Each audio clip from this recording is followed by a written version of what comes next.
இன்னைக்கு நம்மளோட இந்த குளோபல் ஃப்ரண்ட்னு ஒரு குரூப் ஸ்டார்ட் பண்ணி ஆல்மோஸ்ட் ஒரு 2 வீக்ஸ் தான் ஆக போகுது. ஒரு வாரம் 10 நாள் தான் ஆக போகுது.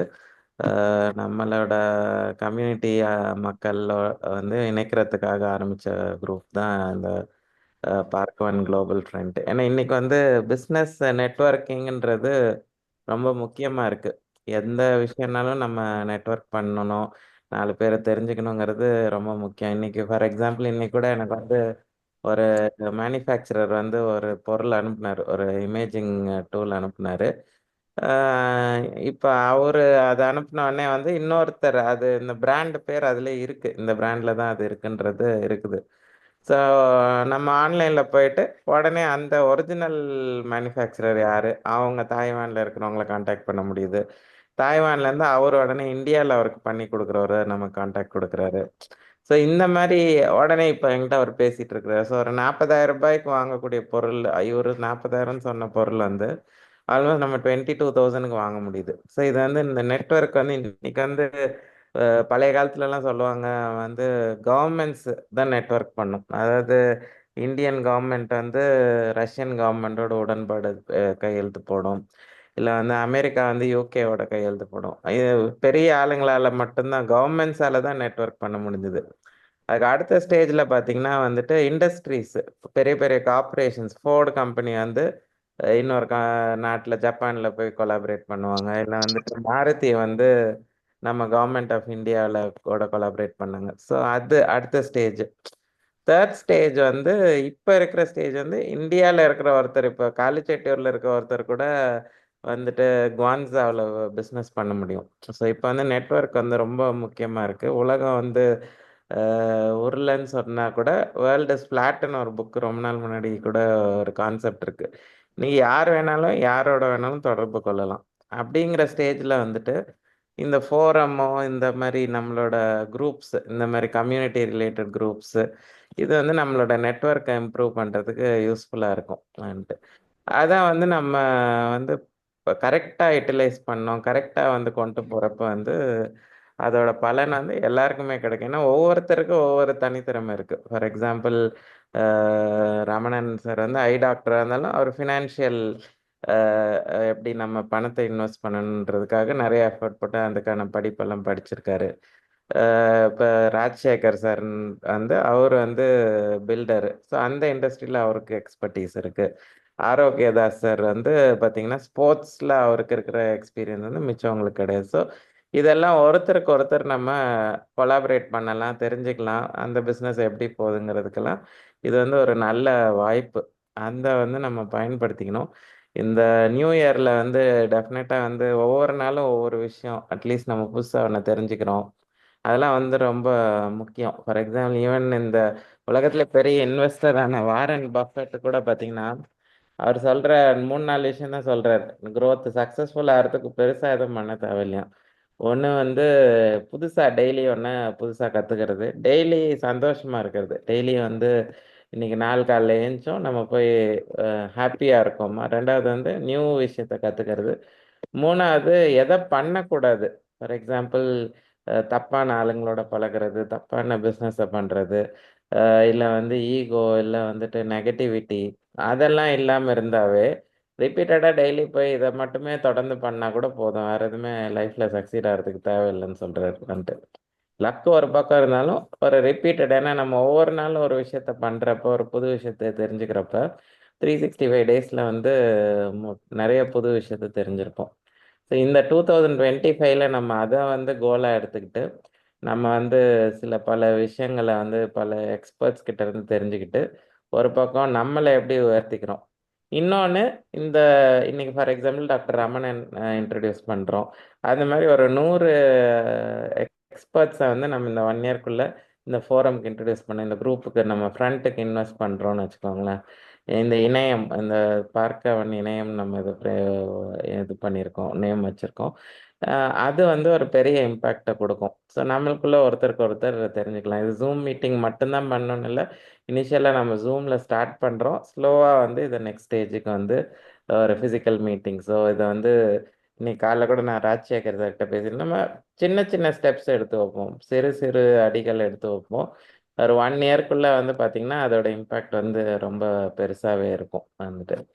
ஸோ இன்னைக்கு டாபிக் பார்த்தீங்கன்னா, டாக்டர் ரமணன். இவர் வந்து என்ன மாரி அவரும் ஒரு கண் மருத்துவர். ஆனா, அவர் அந்த மருத்துவத் துறையிலயும் வல்லுனரா இருக்காரு. அது ரொம்ப யங்ஸ்டர். அதனால வந்து ஃபர்ஸ்ட்டு அத நம்ம அவரோட ஏஜுக்கு வந்து அவர் ஒரு விஷயம் பண்ணணும்னு நெனைக்கிறாரு. நம்ம கொஞ்சம் சீனியர்ஸா இருக்கிறவங்களோட கடமை வந்து, அவங்கள வந்து முன்னிலைப்படுத்தி கொண்டு வர்றது.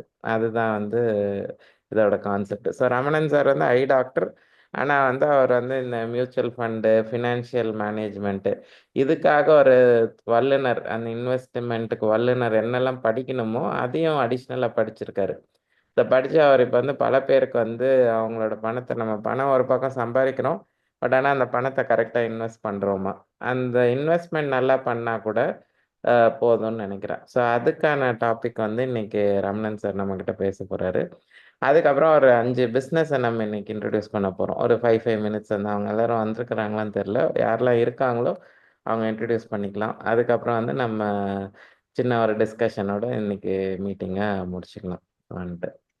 ஸோ இன்னைக்கு எல்லாரும் இத்தனை பேர் வந்து இந்த டைம்ல கலந்துக்கிட்டதுக்கு ரொம்ப நன்றி. நியூ இயர் அன்னைக்கு 22 பேர் வந்திருக்கோம். அதுவே பெரிய விஷயம்.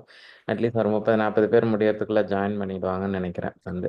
ஸோ ஒரு சின்ன சின்ன முயற்சி தான் வந்து பெரிய பலன உண்டு பண்ணும். வந்து நெறைய பெரிய ஆர்கனைசேஷன்ஸ் கூட ஒரு குட்டி 5 பேரு, 3 பேர் சேர்ந்து யோசிச்சதுல தான் பெரிய பெரிய கங்ளாமரேட்ஸ், கார்ப்பரேஷன்ஸ் எல்லாமே பில்ட் பண்ணியிருக்காங்க. ஸோ நம்ம அதனால வந்து இந்த சிறு கூட்டம் வந்து கண்டிப்பா வந்து பெரிய இம்பாக்ட்ட கிரியேட் பண்ணும் வந்து. So over to Ramanan sir. நீங்க ஸ்டார்ட் பண்ணுங்க. நெக்ஸ்ட் நம்ம அந்த பிசினஸ் இன்ட்ரோடக்ஷன முடிச்சுட்டு, கேள்வி எஸ் பதில் இருந்தா கேள்வி பதில் நம்ம handle. Sure sir. Thank you sir. அனைவருக்கும் புத்தாண்டு நல்வாழ்த்துக்கள். Thank you so much sir, Senthil sir. உங்களுடைய இன்ஸ்பிரேஷன் கண்டிப்பா வந்து எங்க எல்லாரையுமே அடுத்த கட்டத்துக்கு கொண்டு போகும். இன்னைக்கு குழுமி இருக்கிற எல்லாருக்குமே ஒரு தெளிவான விளக்கத்தோட போகணும். அதுல இருக்கிற ஒரு இடர்பாடுகள் எதுவுமே நமக்கு வரக்கூடாது அப்படின்றதான் நம்மளோட கோலா இருக்கணும் இந்த 2025ஓடது. நம்ம இன்னைக்கு பார்க்க போறது art and science of investment. அதுல நம்ம என்னென்ன விஷயங்கள் பண்ணா நம்மளோட growth கிடைக்கும் அப்படின்றத ரொம்ப தெளிவாகவும் பொறுமையாகவும் பார்க்க போறோம். ஸோ இதை ஆர்கனைஸ் பண்ணி இந்த விஷயங்கள் எல்லாத்தையும் அடுத்த கட்டத்துக்கு கொண்டு போகணும்னு நினைச்ச செந்தில் சார் பிளஸ் குழுமத்தோட அட்மின்ஸ் அரவிந்த் சார் எல்லாருக்குமே என்னுடைய மனமார்ந்த நன்றிகள். இதுல நம்ம ஃபர்ஸ்ட் வந்து ஒரு ஒரு செல்ஃப் இன்ட்ரோடக்ஷன், நான் யாருன்னு இந்த குடும்பத்துல இருக்கிறவங்க எல்லாருக்கும் வந்து ஒரு மருத்துவரா சார் சொல்லியிருக்காங்க. பிளஸ் ஒரு ஃபினான்ஷியல் சம்மந்தப்பட்ட ஒரு நிதி ஆலோசகரா நான் என்ன பண்ணியிருக்கேன் அப்படின்றத ஒரு தெளிவான விளக்கத்தோட பார்ப்போம். முதல்ல ஒரு சின்ன விஷயம் என்னன்னா, 2017ல இருந்து இப்ப 2025 ஒரு 7ல இருந்து 8 வருஷமா ஒரு நான் வந்து பணம் சம்பாதிக்கிறேன். அந்த பணம் சம்பாதிக்கும் போது அதை எங்கெங்கெல்லாம் நான் வச்சா அந்த பணம் வளரும். அதே மாதிரி நிறைய அசெட் கிளாஸஸ், சொத்துக்களை வளர்க்குற ஒரு சில அசெட் கிளாஸஸ் பத்தி சொல்றாங்க. ஆனா அந்த அசெட் கிளாஸஸ்லாம் இப்போ வரைக்கும் நமக்கான ரிட்டர்ன்ஸ் வந்து எந்த அளவுக்கு கொடுத்துருக்கு, அதோட ரிட்டர்ன்ஸை நம்ம எப்படி பெருக்கிறது, இதோடைய ஒரு தெளிவான பார்வை நமக்கு வரணும் அப்படின்றத எனக்கு ஒரு மென்டார் வந்து ஒரு கைடு மாதிரி வந்து எனக்கு வழிகாட்டியா இருந்தாங்க. இதுல சில தவறுகள் பண்ணி அதை உள்ளேயே இருந்து அதுல இருக்கிற ஒரு எக்ஸ்பீரியன்ஸையும் கேதர் பண்ணியிருந்தேன். பிளஸ் சயின்டிபிக் டேட்டா, எப்பவுமே ஒரு விஷயத்தை அணுகும் போது அறிவியல் பூர்வமா அணுகணும்னா அதுல வந்து நமக்கு ஃபெயிலியர் ரேட்ன்றது ரொம்ப ரொம்ப கம்மி அப்படின்றது புரிஞ்சுக்கிட்டேன்.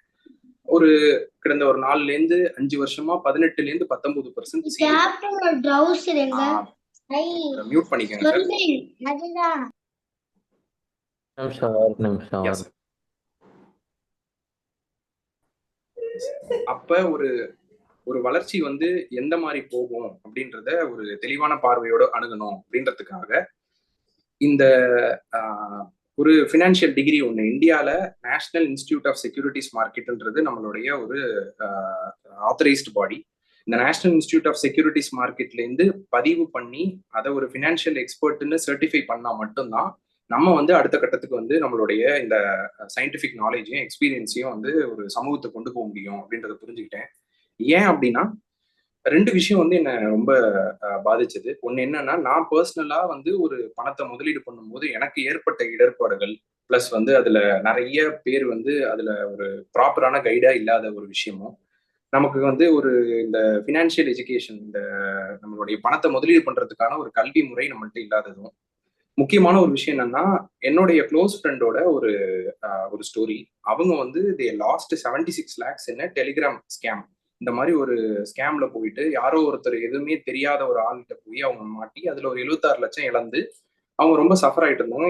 அவங்க வந்து இத்தனைக்கும் அவங்க நேரா ஒரு டாக்டர், ஒரு பீடியாட்ரிஷியன். ரிட்டையர் ஆகும்போது வர பணத்தை வந்து இழக்கும் போது இந்த 2 விஷயமே என்ன ரொம்ப பாதிச்சுச்சு. அத வந்து நம்ம வந்து ஏன் தெளிவா பண்ணக்கூடாது? இவ்வளவு கஷ்டப்பட்டு நம்ம ஒரு சில விஷயங்கள் படிக்கிறோம். நமக்கு படிச்சா நெறைய விஷயங்கள் தெரியுது, புரியுதுன்னும்போது, நம்ம அத ஒரு ப்ராப்பரான ஒரு வழியில சமூகத்துக்கு கொண்டு போணுன்றதுனால, இத வந்து ஒரு டிகிரியாவும் வாங்கி, அதுக்கான ஒரு ஐடி கார்ட் தான் நான் வந்து உங்களுக்கு காட்டுறேன்.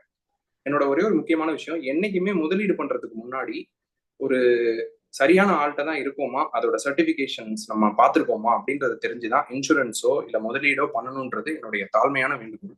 அதுக்கான சர்டிபிகேஷன் தான் நீங்க பார்க்குறீங்க ஸ்க்ரீன்ல. ஸோ இது என்னுடைய மாஸ்டர்ஸ் டிகிரி.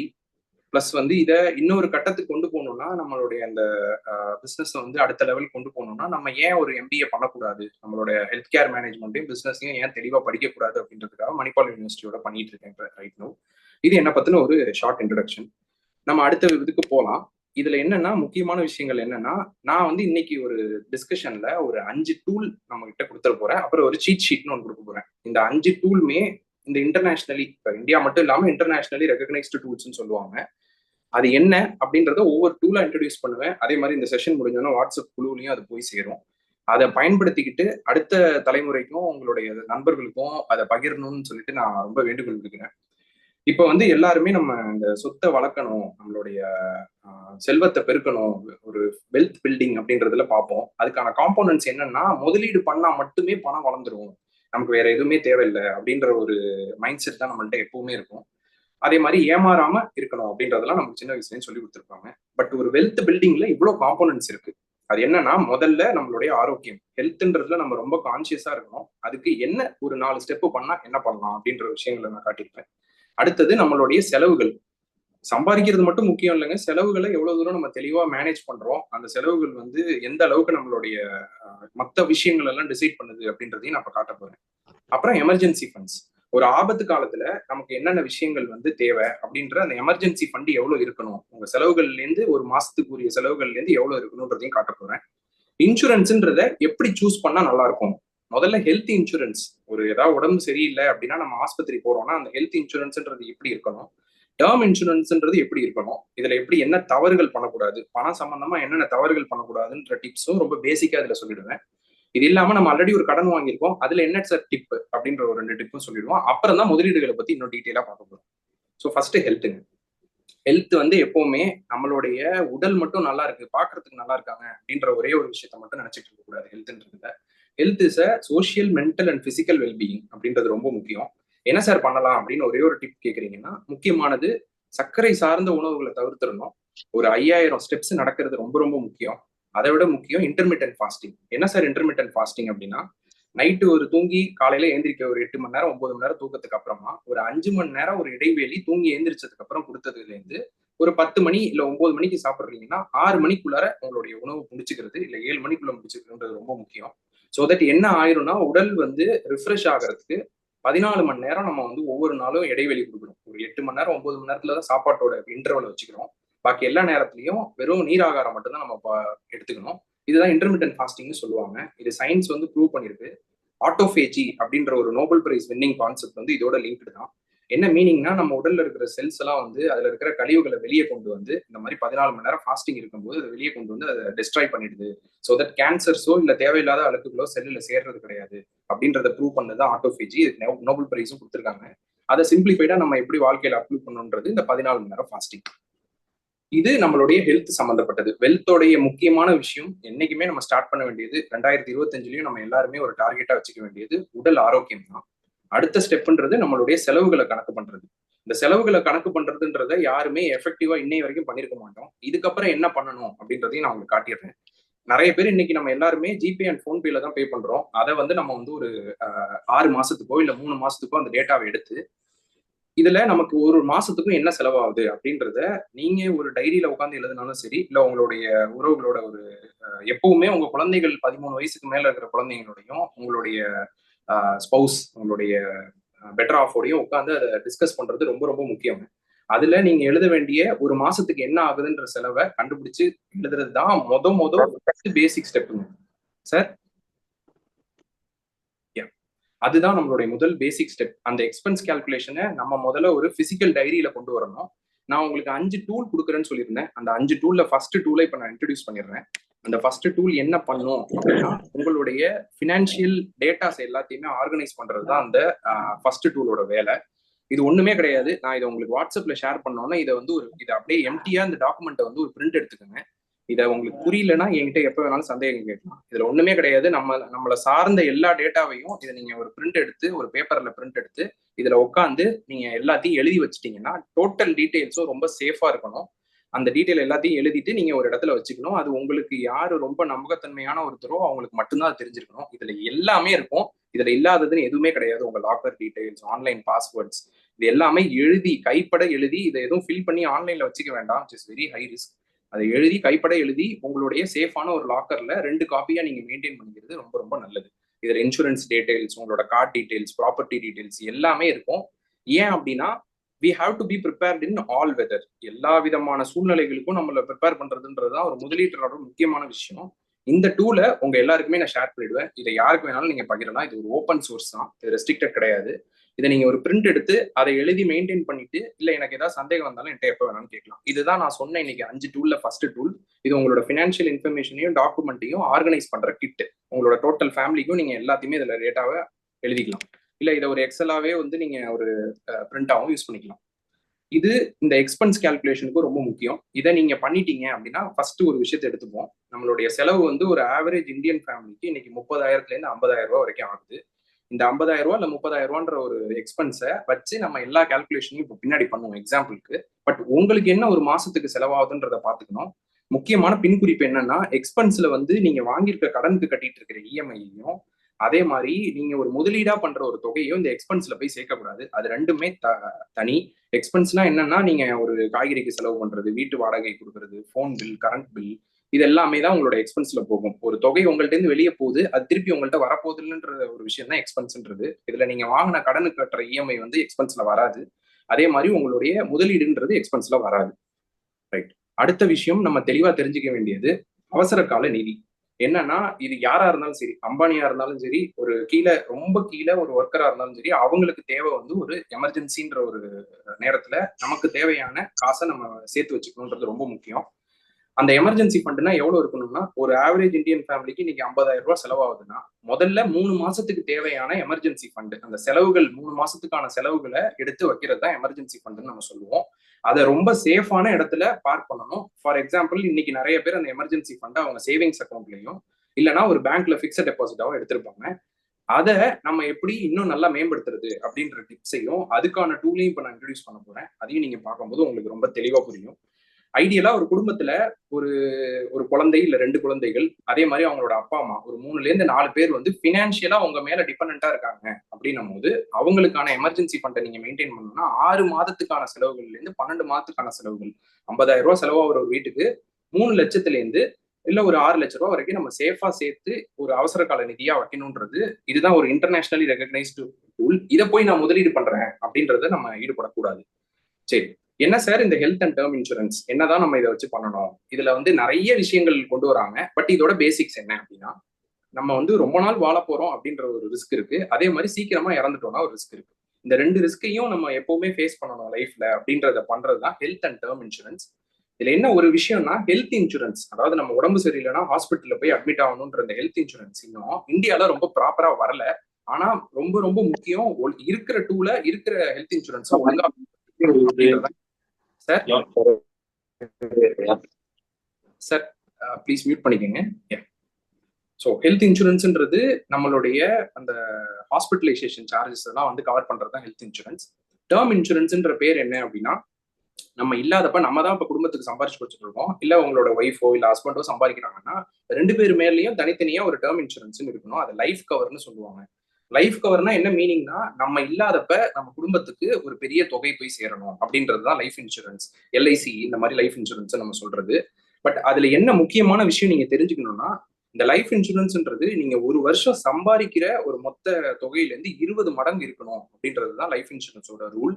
அப்படின்னா என்னன்னா, 10 லட்சம் ரூபாய் இல்ல ஒரு 12 லட்சம் ரூபாய் இன்னைக்கு ஒரு வருஷத்துக்கு சம்பாதிக்கிறோம்னா அவங்களுக்கு 2 கோடி ரூபாயில இருந்து 2.5 கோடி ரூபாய் வரைக்கும் டேர்ம் இன்சூரன்ஸ் லைஃப் இன்சூரன்ஸ்ன்றது இருக்கணும். இதை பண்ணல அப்படின்னா அந்த ப்ராடக்ட் வந்து ப்ராப்பரான ப்ராடக்ட் கிடையாது. அதுதான் இதுல நான் சொல்ல வரேன்.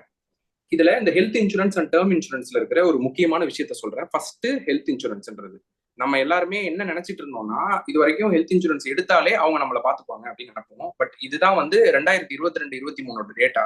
இது என்ன சொல்லுதுன்றதை காட்டிடுறேன். ஃபர்ஸ்ட் கிளைம் செட்டில், அப்புறம் கிளைம்ஸ் அமௌண்ட். அப்படின்னா என்ன மீனிங்னா, இவங்கள்ட்ட வர்ற மொத்த அப்ளிகேஷன்ல எவ்வளவு அவங்க செட்டில் பண்றாங்க, அப்ரூவ் பண்ணி செட்டில் பண்றாங்கன்றது கிளைம் செட்டில். கிளைம் அமௌண்ட்னா எவ்வளவு கேட்கறாங்கல்ல, அதுல எவ்வளவு அவங்க கொடுக்குறாங்க அப்படின்றது தான் இந்த கிளைம்ஸ் அமௌண்ட்ன்றது. இது வந்து ஹெல்த் இன்சூரன்ஸோட பேசிக்ஸ். இப்போ ஒருத்தர் உடம்பு சரியில்லை, ஹாஸ்பிட்டல் அட்மிட் ஆயிருக்காங்க, இன்சூரன்ஸ் எடுத்திருக்காங்க, அவங்களுக்கு எவ்வளவு பணம் கிடைக்குதுன்றது தான் இது காட்டுது.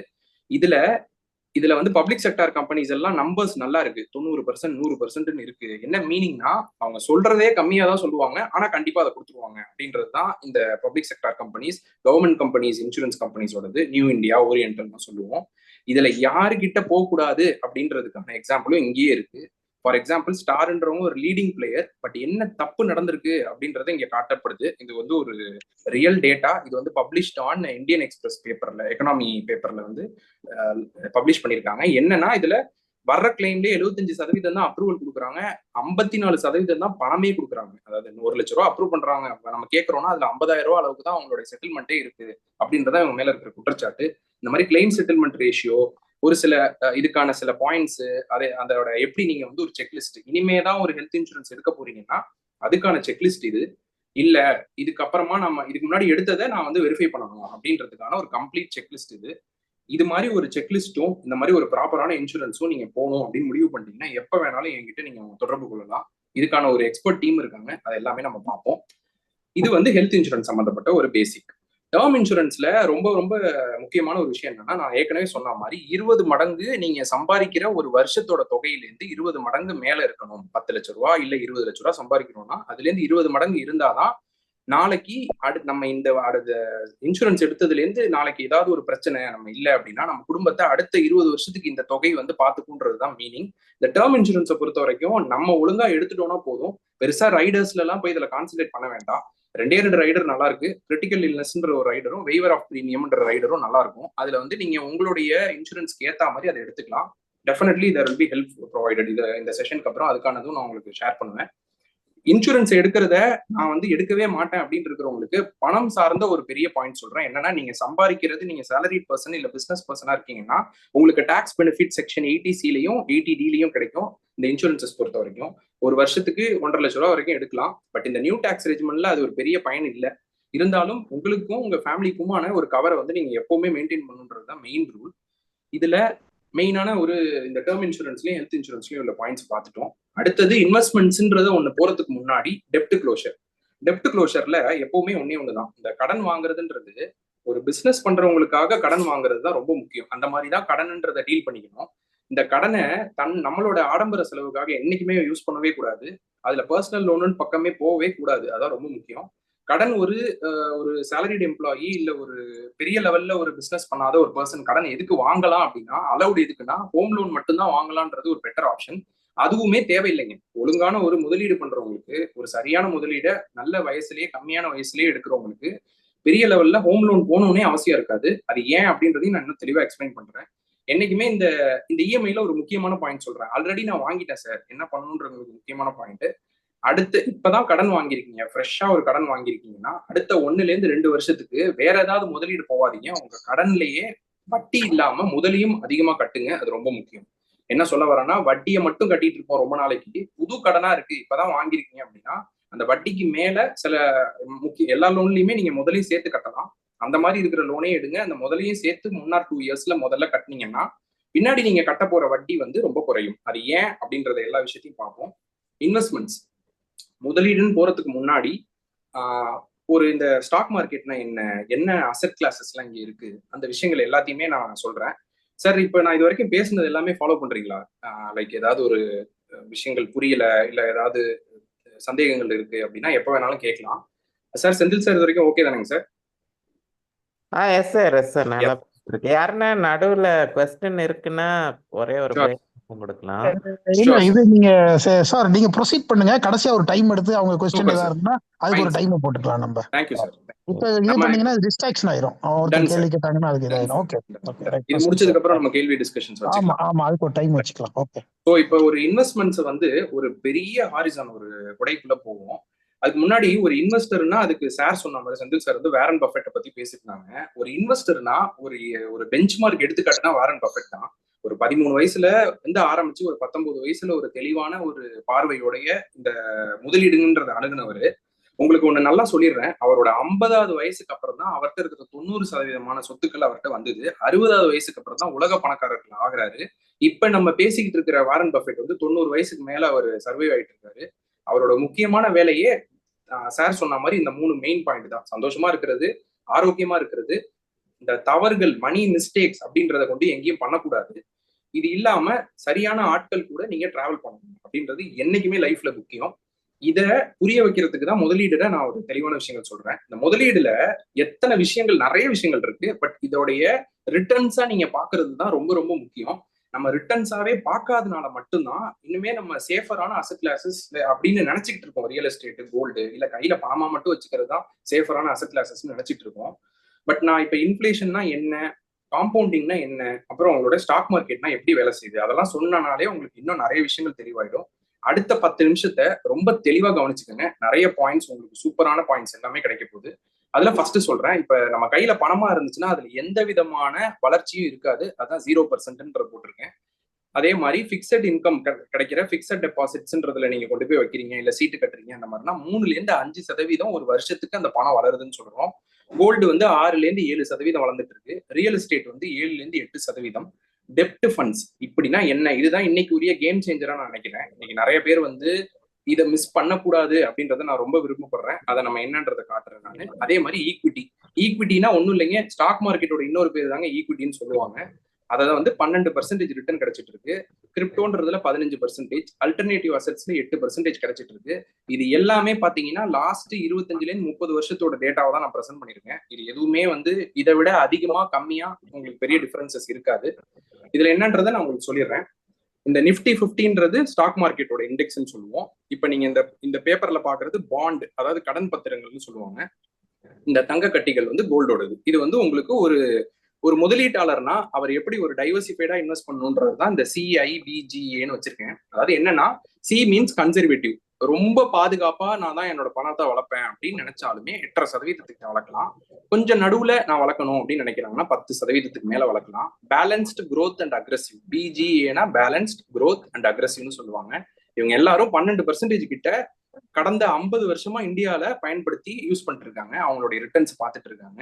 அது என்ன அப்படின்றத நம்ம தெளிவா பார்ப்போம். அதுக்கு முன்னாடி உங்களுக்கு ஒரு கதை, சின்ன கதை. அதே மாதிரி இன்ஃபிளேஷன்னா என்ன அப்படின்றதையும் நான் அடுத்து சொல்ல போறேன். First stock market. இதை பத்தி தான் இவ்வளவு நாள் நமக்கு புரியாது. இன்னைக்கு இதை கேட்டுட்டு இதை அப்படியே போய் நீங்க யாருகிட்ட சொன்னாலும் எந்த தவறும் கிடையாது. அந்த அளவுக்கு ஒரு தெளிவான ஒரு கதை. ஸ்டாக் மார்க்கெட் பங்கு சந்தைன்னு சொல்லுவாங்க. ஏன் அதை சந்தைன்னு சொல்றாங்கன்னா, நம்ம நார்மலா போற காய்கறி மார்க்கெட் மாதிரி தான் அந்த ஸ்டாக் மார்க்கெட்ன்றதும். ஒண்ணுமே கிடையாது. ஒரு காய்கறி மார்க்கெட்டுக்குள்ள நீங்க போறீங்கன்னா அங்க பெரிய வியாபாரிகள் இருப்பாங்க, நடுத்தர வியாபாரிகள் இருப்பாங்க, சில்லறை வியாபாரிகள் நிறைய பேர் இருப்பாங்க. இவ்வளவுதான் ஒரு காய்கறி மார்க்கெட்டும். இதே தான் ஸ்டாக் மார்க்கெட்டும். பெரிய வியாபாரிகளை லார்ஜ் கேப் அப்படின்னு சொல்லுவாங்க. நடுத்தர வியாபாரிகளை மிட் கேப் அப்படின்னு சொல்லுவாங்க. MID மிட் கேப்னு சொல்லுவாங்க. சின்ன வியாபாரிகளை ஸ்மால் கேப்ஸ், அப்புறம் அதே மாதிரி மைக்ரோ அப்படின்னு சொல்லுவாங்க. பட் ஸ்மால் கேப்ஸ்ன்றது அதோட மெயின் பேரு. இந்த பெரிய வியாபாரிகள் பங்கு சந்தையில எப்படி நம்ம ஒரு காய் மார்க்கெட்டுக்கு போறோமோ அந்த பெரிய வியாபாரிகிட்ட போனீங்கன்னா நல்ல குவாலிட்டியான காய் பழங்கள்லாம் கிடைக்கும். ஆனா அங்க வந்து நமக்கு பெருசா நெகோசியேட் எல்லாம் பண்ண முடியாது, பெரிய லாபம் இருக்காது. பட் ஆனா நமக்கு வாங்குற காய் நல்லா இருக்குன்னு தெரியும். இதே மாதிரி நடுத்தர வியாபாரிகிட்ட போனீங்கன்னா ஓரளவுக்கு இருக்கும், அதே மாதிரி ஓரளவுக்கு லாபமும் இருக்கும். சின்ன வியாபாரிகிட்ட போனீங்கன்னா நம்ம ஏமாறுறதுக்கு வாய்ப்புகளும் உண்டு. அதே மாதிரி நல்லா நெகோசியேட் பண்ணி குவாலிட்டியான காயை கூட கம்மியான விலையில வாங்கி நல்ல லாபம் பார்த்துடலாம் அப்படின்றதுதான் இந்த large, mid and small cap. நம்பர்ஸ்ல சொல்லணும்னா, எக்ஸாம்பிளோட சொல்லணும்னா, லார்ஜ் கேப்ன்றவங்க டாப் 100 கம்பெனிஸ் இன் இந்தியா. முதல் 100 கம்பெனிஸ் இன் இந்தியாவை லார்ஜ் கேப்னு சொல்லுவோம். அந்த லார்ஜ் கேப்ல லைக் நம்மளோட டாடா, நம்மளோட ரிலையன்ஸ், அப்புறம் நம்மளோட HDFC, SBI மாதிரி வங்கிகள், இதெல்லாமே முதல் 100ன்னு சொல்லுவாங்க. என்ன சார் கேப் அப்படின்னா, அந்த கேப்னா கேபிட்டலைசேஷன், மார்க்கெட் கேபிட்டலைசேஷன். சந்தை மதிப்பு எவ்வளோ அப்படின்றதான் அந்த கேப்னு சொல்லுவாங்க. பல லட்சம் கோடிகள் இருக்கும். இப்ப நான் சொல்ற இந்த டாட்டாவோட குழுமம் இதெல்லாம் எத்தனை லட்சம் கோடிகள் இருக்குன்னு உங்களுக்கே தெரியும். இதே மாதிரிதான் மிட் கேப்னு. அது என்ன சார் நம்பர் 100 போனது போக 101வது நம்பர்ல இருந்து 250வது நம்பர் நடுவுல இருக்கிற இந்த 150 கம்பெனி டாப் 100க்கு போக 101 to 250 நம்பர்ஸ்ல இருக்கிற 150 கம்பெனிஸ் இன் இந்தியாவை மிட் கேப் கம்பெனிஸ்ன்னு சொல்லுவோம். அதே மாதிரி இந்த 250 கீழே இருக்கிற 8000 கம்பெனிஸ் வரைக்கும் ஸ்மால் கேப், மைக்ரோ கேப் அப்படின்லாம் எல்லாருமே சொல்லுவோம். சில்லறை வியாபாரி அப்படின்னு சொல்லுவோம். இதுல ரிஸ்க்கும் அதே மாதிரி தான், ரிட்டர்ன்ஸும் அந்த ரிஸ்க்கு கனெக்டடா தான் இருக்கும். இவ்வளவுதாங்க ஸ்டாக் மார்க்கெட்டோட கதை. இதை நம்ம புரிஞ்சுக்காம மிஸ் பண்ணிட்டு இன்னைக்கு நிறைய பேர் அதை நினைச்சு பயந்துட்டு மட்டுமே இருக்கிறதுக்கான ரீசன் என்னன்னா, அது வந்து ஒரு சைக்கிள் மாதிரி. அது எப்பவுமே எல்லாத்துக்குமே சைக்கிள் உண்டு. அந்த ஒரு பேட்டர்னை ஃபாலோ பண்ணி கொஞ்சம் கீழே இறங்கிட்டு மேலே ஏறிட்டு இருக்கும். அதுதான் இங்க ஒரு புல்லுனா வந்து மேலே ஏறுதுன்னு அர்த்தம், பியர்னா கீழே இறங்குதுன்னு அர்த்தம். என்னைக்குமே ஒரு சந்தைக்கு போனீங்கன்னா அதே மாதிரி தானே. இன்னைக்கு காய்கறி விற்கிற விலை வந்து இன்னைக்கு அதே மாதிரி தான் இருக்காது. அடுத்த ஒரு நாள் கழிச்சு ரொம்ப குறையும், அப்புறம் ஒரு டைம் வரும்போது ரொம்ப ஏறும். இதை யாரெல்லாம் கரெக்டா பயன்படுத்திக்கிறாங்களோ அவங்களுடைய ரிட்டர்ன்ஸ் வந்து கேரண்டீடா கிடைக்கும். இவ்வளவுதான் ஸ்டாக் மார்க்கெட்டோட கதை. ஐ திங்க் இந்த ஸ்டாக் மார்க்கெட் கதை எல்லாருக்குமே போய் சேர்த்துன்னு நினைக்கிறேன். தயவு செஞ்சு இதை ஸ்ப்ரெட்டும் பண்ணுங்க. இப்ப நம்ம புரிஞ்சுக்க வேண்டியது என்னன்னா, ஒழுங்கான ஒரு இன்வெஸ்டர் வந்து அவங்க பணத்தை ஒழுங்கா டைவர்சிஃபை பண்ணலன்னா என்ன நடக்கும், அதே மாதிரி அவங்களுடைய கையிலேயே வச்சிருந்தாங்கன்னா என்ன நடக்கும் அப்படின்னா, இந்த இன்ஃபிளேஷன், பண வீக்கம் அப்படின்றது பணத்தோட மதிப்பை குறைச்சிட்டு வந்துடும். அதை எப்படி கதையா சொல்லணும்னா, இன்னைக்கு 100 ரூபாய்க்கு நீங்க வாங்குற ஒரு பொருள் ஒரு வருஷம் கழிச்சு உங்களால 100 ரூபாய்க்கு வாங்க முடியாது. Simple as that. அந்த பொருளோட விலை ஜென்ரலா வந்து ஒரு இந்தியாவுடைய எக்கனாமி பொறுத்து பாத்தீங்கன்னா 7% வந்து மாறி இருக்கும். அப்ப ஒவ்வொரு இடத்துக்கும் அந்த இன்ஃபிளேஷன் மாற்றங்கள் நிறைய இருக்கும். அது என்னன்னா, உணவுப் பொருட்கள் அப்படின்றதுக்கு தனியா இன்ஃபிளேஷன் இருக்கும். அதே மாதிரி சாப்பாடு எஜுகேஷன் சம்பந்தப்பட்டது, கல்விக்கு சம்பந்தமான இன்ஃபிளேஷன் தனியா இருக்கும். அது எவ்வளவு பர்சன்டேஜா இருக்குன்றது நான் பின்னாடி காட்டுறேன். அதே மாதிரி மெடிக்கல், நம்ம ஹாஸ்பிட்டல் நம்ம சேர்றோம், அந்த ஹாஸ்பிட்டல்ல எப்படி நமக்கு இன்ஃபிளேஷன் ஆகுது, அது எல்லாமே நம்ம பார்ப்போம். இதுல நீங்க முக்கியமா தெரிஞ்சுக்க வேண்டியது, general inflation rate in India வந்து 7%. இந்த கோவிடுக்கு அப்புறம் அது ரொம்ப பிளக்சுவேட் ஆகிட்டே இருந்தது. 6-7% இப்ப போயிட்டு இருக்கு இப்ப பிரசன்ட்லி. அதே மாதிரி இந்த ஹாஸ்பிட்டல் அண்ட் எஜுகேஷனுக்கு எவ்வளவுனா, எஜுகேஷன் வந்து 11% இன்ஃபிளேஷன் ஆயிட்டு இருக்கு. அதே மாதிரி ஹாஸ்பிட்டலைசேஷன் 14%, 11 to 14% இன்ஃபிளேஷன் ஆயிட்டு இருக்கு. இதோட மீனிங் என்னன்னா, நமக்கு வந்து இன்னைக்கு நம்ம சேர்த்து வைக்கிற பணம் கொஞ்சம் கொஞ்சமா கரைஞ்சிக்கிட்டு போயிட்டு இருக்கு அப்படின்றது தான் இந்த இன்ஃபிளேஷனோட மீனிங். இதுக்கப்புறம் நான் ஒரு சின்ன விஷயம் மட்டும் உங்களுக்கு காட்டிடுறேன். இந்த மியூச்சுவல் ஃபண்ட்ஸ்னா என்ன, இப்ப இன்ஃபிளேஷன்னா என்னன்னு புரிஞ்சுக்கிட்டீங்க. காம்பவுண்டிங். ஒரு நிமிஷம், அந்த இன்ஃபிளேஷன் இன்னும் கொஞ்சம் டீடைல்டா. Yes sir. இப்ப காட்ட போறேன் சார். 7% இன்ஃபிளேஷன் சொல்றோம்னா, இன்னைக்கு எஸ் 1 சார். ரூபா இருக்குன்னா அடுத்த வருஷம் அதோட வேல்யூ 93,000 தான். அதை அதுதானே? இப்ப காட்ட போறேன் sir. Okay. Yes sir. So இந்த விஷயங்கள் எல்லாமே ரொம்ப டீட்டெயிலா பார்க்கணும். அதை வந்து கால்குலேட்டர் வைஸ்ல நம்ம ரொம்ப தெளிவா அனலைஸ் பண்ணணுன்றதுக்காக நான் வந்து டாப் மோஸ்ட் பிளேயர்ஸ் இன் இந்தியாவோட பேரப் பண்ணிருக்கேன். அதுதான் இப்ப நீங்க பார்க்க போறீங்க. ஃபார் எக்ஸாம்பிள், இன்னைக்கு இப்ப செந்தில் சார் சொன்ன மாதிரி 1 லட்சம் ரூபான்ற ஒரு இன்னைக்கு இருக்கிற அந்த 1 லட்சம் ரூபாய் மதிப்பு அடுத்த 5 வருஷம் கழிச்சு 7% அந்த இன்ஃபிளேஷன்ல போனுச்சுன்னா, அதே 1 லட்சம் ரூபாய்க்கு வச்சு நீங்க இன்னைக்கு வாங்குற பொருளை 1.25 லட்சம் இருந்தாதான் வாங்க முடியும் அப்படின்றதுதான் இன்னைக்கு நிதர்சனம். இதே வந்து நீங்க அந்த 1 லட்சம் ரூபாயை நீங்க அதை அப்படியே ஒண்ணுமே பண்ணாம விட்டுட்டீங்கன்னா, நீங்க வந்து ஆல்மோஸ்ட் 60,000 ரூபாய் தான் உங்க கையில இருக்குன்றது அர்த்தம். இதை அடுத்த 10 வருஷத்துல நீங்க பாக்குறீங்க, 10 இயர்ஸ்க்கு நீங்க பாக்குறீங்கன்னா 1 லட்சம் ரூபான்றது 2 லட்சம் ரூபாய் இருந்தாதான் நம்ம அதே பொருளை வாங்க முடியும் அப்படின்றதுதான் இந்த இன்ஃபிளேஷனை புரிய வைக்கிறதுக்கு. இன்னமுமே நான் இந்த மியூச்சுவல் ஃபண்ட்ஸை சொல்லும் போது இன்ஃபிளேஷனை பத்தி ஒரு டிஸ்கிரிப்ஷன் காட்டுறேங்க சார். இப்ப அடுத்தது மியூச்சுவல் ஃபண்ட்ஸ்னா என்ன. இப்ப ஸ்டாக் மார்க்கெட்டை பத்தி புரிஞ்சுக்கிட்டோன்னே எப்பவுமே எல்லாருமே நம்ம வந்து ஒரு விஷயம் மனசுல வச்சிருப்போம். என்னன்னா, ஒரு காதுல கேட்டுட்டே இருக்கும் அட்வர்டைஸ்மெண்ட்ல, மியூச்சுவல் ஃபண்ட்னா வந்து சப்ஜெக்ட் டு மார்க்கெட் ரிஸ்க் அப்படின்னு தான் நம்ம நினைச்சிட்டு இருப்போம். பட் நான் உங்களுக்கு சொல்றேன், இந்த ஸ்டாக் மார்க்கெட் ரிலேட்டடாகவும் மியூச்சுவல் ஃபண்ட்ன்றது வந்து ஒரு பார்ட். அவ்வளவுதான். மியூச்சுவல் ஃபண்ட்ல என்னென்ன இருக்கு, அந்த யூனிவர்ஸ்குள்ள என்னென்ன இருக்குன்றதை காட்டுறேன். ஒண்ணும் இல்ல, நம்ம ஒரு பொருள் வச்சிருக்கோம், அதுல பாதியை எப்பவுமே தின்னுட்டு இருக்குது அந்த இன்ஃபிளேஷன்ன்றது. நான் ஏற்கனவே சொன்ன அந்த 7% 8% போயிட்டு இருக்குன்னு. இப்ப நம்ம ஒரு கடன் எடுக்கிறோம்னா அதுல ஒரு 8% வட்டியா கட்டிட்டு இருப்போம் நம்ம நினைச்சிட்டு இருப்போம், இல்ல 11% வட்டி கட்டிட்டு இருப்போம் நினைச்சிட்டு இருப்போம். பட் இந்த இன்ஃபிளேஷன் அதுல எதுவுமே தெரியாம அதுவும் போய் அதுல ஆட் ஆகிக்கும். மீன்ஸ் ஒரு கடனுக்கு நீங்க 15% வட்டி கட்டுறீங்க, இல்ல 18% வட்டி கட்டுறீங்கன்னு அர்த்தம். நீங்க வாங்குற ஒரு கடனுக்கு நம்ம 8% இல்ல 11% கட்டலைங்க, 15-18% தான் கட்டுறோன்றதை இன்னைக்கு நல்லா மனசுல வச்சுக்கோங்க. அதுதான் இந்த இன்ஃபிளேஷனுடைய நம்ம யாருக்குமே தெரியாத ஒரு பகுதி. இந்த 2 சார்ட்டுமே அதை காட்டுது. அதாவது என்னன்னா, நீங்க இன்னைக்கு 30,000 ரூபாய் ஒரு குடும்பத்துக்கு செலவாகுதுன்னா அடுத்த 20 வருஷம் கழிச்சு அதே குடும்பத்துக்கு 80,000 ரூபாய் ஒரு மாசத்துக்கு செலவாகுங்க. அது நான் சொல்றது 5% இன்ஃபிளேஷன் வச்சு. பட் இந்தியாவுடைய வளர்ச்சி அதிகமாக இந்த இன்ஃபிளேஷன் ஓரளவு கட்டுக்குள்ள வரும். இதுக்கு முன்னாடி 4% இருந்தது, இன்னைக்கு 6ல இருந்து 7% போயிட்டு இருக்கு. அதோட வளர்ச்சி கொஞ்சம் பெரிய நம்மளோட வளர்ந்த நாடா போகும்போது இதோட இது கட்டுக்குள்ள வரும். மீனிங் அவ்வளவுதான். 5% இன்ஃபிளேஷன் இருக்கும்போது 30,000 இன்னைக்குன்னா 20 வருஷம் கழிச்சு 80,000 இருந்தாதான் அந்த செலவுகளை இது பண்ண முடியும். நம்ம சேமிச்சு வைக்க மட்டும் நினைக்கிறோம், முதலீடு பண்ணல அப்படின்னா அந்த பணம் என்ன ஆகுது? இன்னைக்கு 1,00,000 சேர்த்து வச்சிருக்கோம்னா 20 வருஷம் கழிச்சு நம்ம எங்கேயுமே முதலீடு பண்ணனா அது 35,000 மாறிடும். அதுதான் இது காட்டுது. அது ரொம்ப முக்கியமான ஒரு லெசன்.